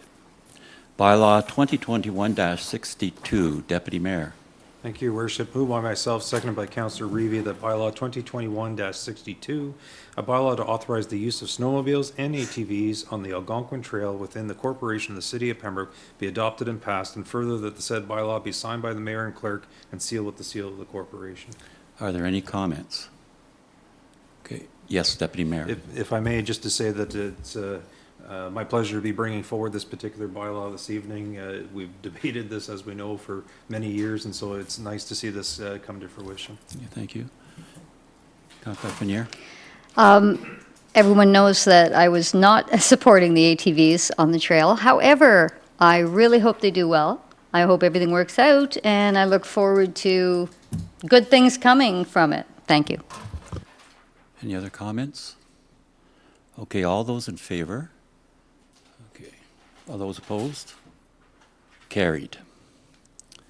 Bylaw 2021-63. Councillor Reevy. I'm sorry. Yes, Councillor Reevy. Thank you, Your Worship. Moved by myself, seconded by the Deputy Mayor, that bylaw 2021-63, a bylaw to authorize the amendment of the official plan 2016 of the City of Pembroke planning area regarding 901 River Road be adopted and passed, and further that the said bylaw be signed by the mayor and clerk and sealed with the seal of the corporation. All those in favor? Carried. Bylaw 2021-64. Councillor Reevy. Thank you, Your Worship.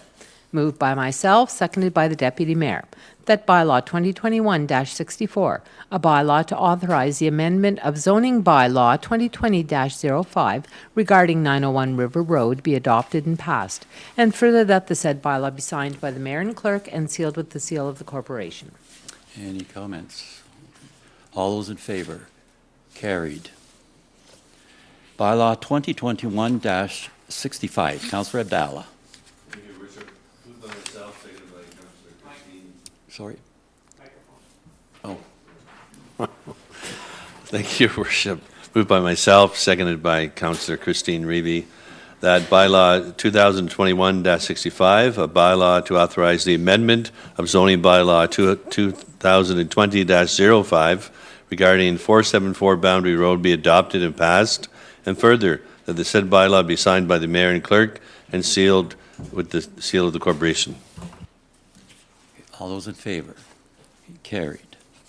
Bylaw 2021-66, snowmobile bylaw. Councillor Giacono. Thank you, Your Worship. Moved by myself and seconded by Councillor Plummer, that bylaw 2021-66, being a bylaw to regulate and govern the operation of motorized snow vehicles within the City of Pembroke, be adopted and passed, and further that the said bylaw be signed by the mayor and clerk and sealed with the seal of the corporation, and awaiting your signature. Thank you. Any comments? Okay. All those in favor? Okay, carried. Bylaw 2021-67. Councillor Reevy. Thank you, Your Worship. Moved by myself, seconded by the Deputy Mayor, that bylaw 2021-67, a bylaw to adopt a vaccination policy, coronavirus, COVID-19, for the corporation of the City of Pembroke be adopted and passed, and further that the said bylaw be signed by the mayor and clerk and sealed with the seal of the corporation. Thank you. Any comments? No. Okay. All those in favor? All those opposed? Thank you. Motion passed. Motions. Resolution 2021-030. Councillor Reevy. Thank you, Your Worship. Moved by myself, seconded by the Deputy Mayor. Be it resolved that the Corporation of the City of Pembroke approves the application from Sleepwell Property Management at 69 Pembroke Street West under the Community Improvement Plan. The applicant must comply with grant guidelines of the Downtown Heritage Facade Improvement Grant and will have 18 months to complete all work and submit receipts in order to receive the grant. The grant total awarded to this applicant is $5,000. Comments? All those in favor? Carried. Resolution 2021-031. Councillor Abdallah. Thank you, Your Worship. Moved by myself, seconded by Councillor Reevy. Be it resolved that the Corporation of the City of Pembroke recognizes the vendor market on December 10th, 2021 at the Best Western Conference Centre as an event of municipal significance and designates it as such for the purposes of an application for a special occasion permit from the Alcohol and Gaming Commission of Ontario. Thank you. Any comments? This is an event put on by two individuals who run a vendor of the Valley business, and in doing so, they'll be donating some of the funds will be to the food bank, and it's a very worthwhile cause. Thank you. All those in favor? Carried. Mayor's report. On Friday, October the 22nd, the City and Renfrew County Liaison Committee met. Councillor Jacquinot, Councillor Lafreniere, Deputy Mayor Gervais, and myself are members of the committee. Our discussions included long-term care homes, the Ontario Winter Games, vacant land development, social housing and community services, and the Algonquin Trail.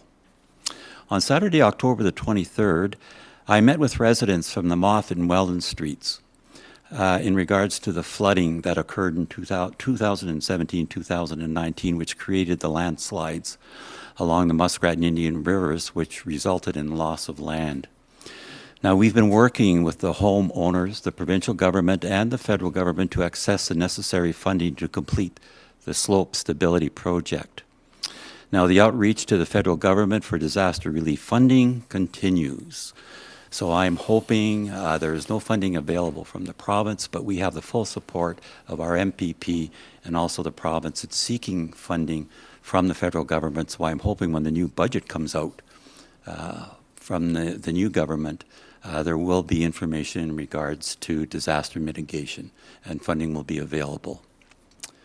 A brief COVID-19 update. The Renfrew County District Health Board continues to encourage everyone to get vaccinated, and presently over 85% of the residents over the age of 12 have been double vaccinated. We are still in a pandemic, and fully vaccinated is important as vaccines are safe, effective, and the best way to protect you and those around you from serious illnesses like COVID-19 and variants of concern. For updated information, as things change on a constant basis, please check COVID-19 information on the Renfrew County District Health Unit, and please everyone stay safe. Are there any notices of motion? Councillor updates. Councillor Jacquinot. Thank you, Your Worship, for giving me the time. I know I spoke with you earlier in the week. I did receive a couple of little pamphlets that are dated 1951 and 1929 that deal with the, one of them deals with the official opening of the Pembroke Memorial Centre. And it's just interesting to note that it took place on Sunday, November the 11th, 1951 at 3 p.m. The mayor of the day was J.J. Carmody. And there was a band from the Royal Canadian Legion, full force and a large number of troops to help celebrate. Detachments from the units at CFB Petawawa. But the individual that I received this from, he was a resident of Pembroke, and he just sent this little note along that I'd like to share with you. It was about his father. Garnet Junip, known as Garney, was born and raised in Pembroke. He enlisted in the Royal Canadian Navy during World War II, and while stationed in Charlottetown, he met his future wife, Phyllis Saunders. They married after the war ended, lived for a short time in Toronto, but Garney, wanting to get home, did so, and moved back to Pembroke in 1950, so a year prior to the PMC being built. Over the years, Mom and Dad raised 4 sons. They were all athletic, very well involved with their church, and worked hard at establishing their tailoring and dry cleaning business, Midtown Cleaners, which is still in business. All the while, Dad was super involved with sports, as he was, I have been told, quite a good athlete. Hockey and ball were his favorites, and he actively participated in both, as well as sponsoring a softball team for years. He coached hockey, reffed hockey, and loved hockey. And he had to give me a penalty one game when I was playing in grade 6. No favoritism from my dad. After Dad passed away in 2011, Mom started sorting stuff when she was preparing to sell the family home. I was a bit of a collector of things historical, So Mom offered me this program of the Memorial Center dedication as one of the few other, as well as a few other items. She had mentioned to me that his dad's twin brother, Gordon, was killed in World War II at the age of 19, and as the rink was a memorial to those fallen, she had kept this original program all these years. And now I'd like to give it to the City of Pembroke and to you, Mayor LeMay, for another 70 years of safekeeping. The other one that he gave to me was from the Pembroke Music Festival, 1929, May 2nd, 3rd, and 4th, and it was held at Pembroke City Hall. Not this one, but the one that was up on, I guess, Victoria Street where the senior center is now. So anyways, these two items I would like to pass along to Mr. Lapierre, but just with a few little notes on the PMC. We're going to have this wonderful celebration. It's the home of the Pembroke Lumber Kings, the Canadian Junior Champions. The Fred Page Cup has been held there. Summer training for the for the Chicago Blackhawks years ago. They were here in a training camp. A lot of people don't know that. The Montreal Canadiens played under the PMC. Of course, the Terry O'Neill International Silver Stick Tournament, the largest tournament in North America. So the building has some character. And who can forget Wednesday night wrestling in the 50s? My mother and I used to go to the wrestling tournaments at the PMC when Art Bogart was the chair of the PMC committee. And Coochie would always let us in. Everybody knew Coochie, I think. Hulk Hogan was there. Andre the Giant. They wrestled in Pembroke in the late 50s. And of course, our beautiful fiddling and step dancing competition. Concerts, Blue Rodeo, Charlie Pride. We've had Jason Blaine and his group. 3-ring circuses. We talk about activity in a building. If only the building could talk. But I'll close off, Your Worship, with, we all had this in our package. It deals with communications from the Pembroke Regional Hospital. And 43,000 people were vaccinated at the Pembroke Memorial Center. And as I was going through there myself, I took a look at the building. I said, what a tremendous asset to our community. A building of this nature, and the people that ran the vaccinations, they were impressed with. They had washrooms. They had an ability for people to distance. It was just fabulous. One other little thing, and then I'll shut my trap. I know that the library had a silent auction, and I know that the deputy mayor at our last meeting showed us a piece of the pottery that he had bought. I was talking to Carthy, the librarian, some time ago, and I thought I'd get involved. So I decided to build something for their auction. So I called it the Alumet Island Trapper's Bench. It was a piece of distressed pine. Distress means kind of rotted, but I mean in the art circles, distress has a lot of value monetarily. But it's a pine board that I finished, I worked diligently on with 4 basic pine legs. And when they called me, I was astounded that it had sold for $500. So the money that has been raised through that auction will go to, for my understanding, is some cabinets that will host historical documents such as this. So hopefully, Mr. Lapierre, if you can give that to his worship, you'll keep it in safekeeping. Thank you. Thank you very much, Councillor Giacono. Councillor Lafreniere. Yeah, I just want to say that I was at the swimming registration yesterday at the Pembroke Memorial Center, and I just want to compliment our staff. And I also want to send kudos out to the residents and the visitors from the other municipalities that come to register. Everybody was in such good spirits. There was children playing inside, like hockey, so they were playing hockey inside. Also at the local curling center, Pembroke Curling Center, people are just so happy to be out and to be active. So I encourage anyone to think about returning to their recreational place of choice because the numbers have opened up. I go to many and they're all following the safety protocols. So I encourage you to try to visit them, and if you're comfortable, to try to stay active because we all know that a body in motion stays in motion. So I just want to say kudos to those of you who are trying to get out and stay active. And I invite those of you who haven't quite made that leap yet to make the leap. Thank you. Thank you. Any other comments? Councillor Reevy. Thank you, Worship. Just a quick update to say Festival Hall is open for 100% capacity. Had a successful weekend, Pembroke Symphony Orchestra, as well as a KISS cover band. Mr. Wharton confirmed that it was good to see quite a few people out. I think maybe the symphony 150 plus and then over 200 at the KISS concert, but they drank through all the beer that he had purchased. So I think he did well in bar sales. Anyway, a lot of great things coming to the hall in the near future. So I would, just advise people to check festhall.ca and pick a concert and two and get out there. Thank you. Other comments? Councillor Abdallah. Thank you, Your Worship. I have a couple of things here.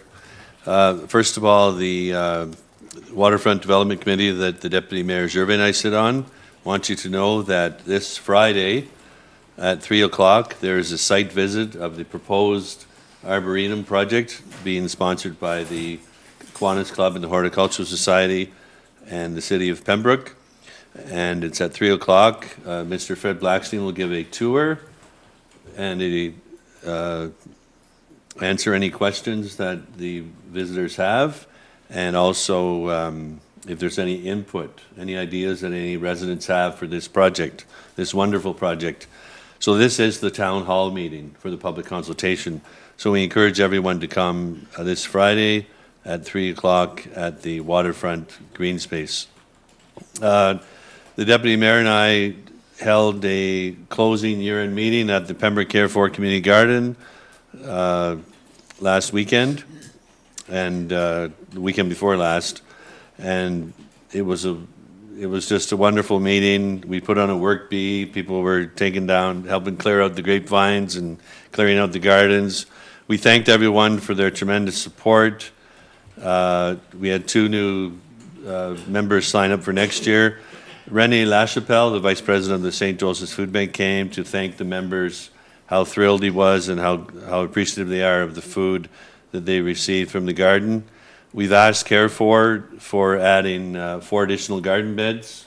3 of them will be dedicated to Care for, and 1 of them will be dedicated to a nonprofit group. This will free up more members to join the garden.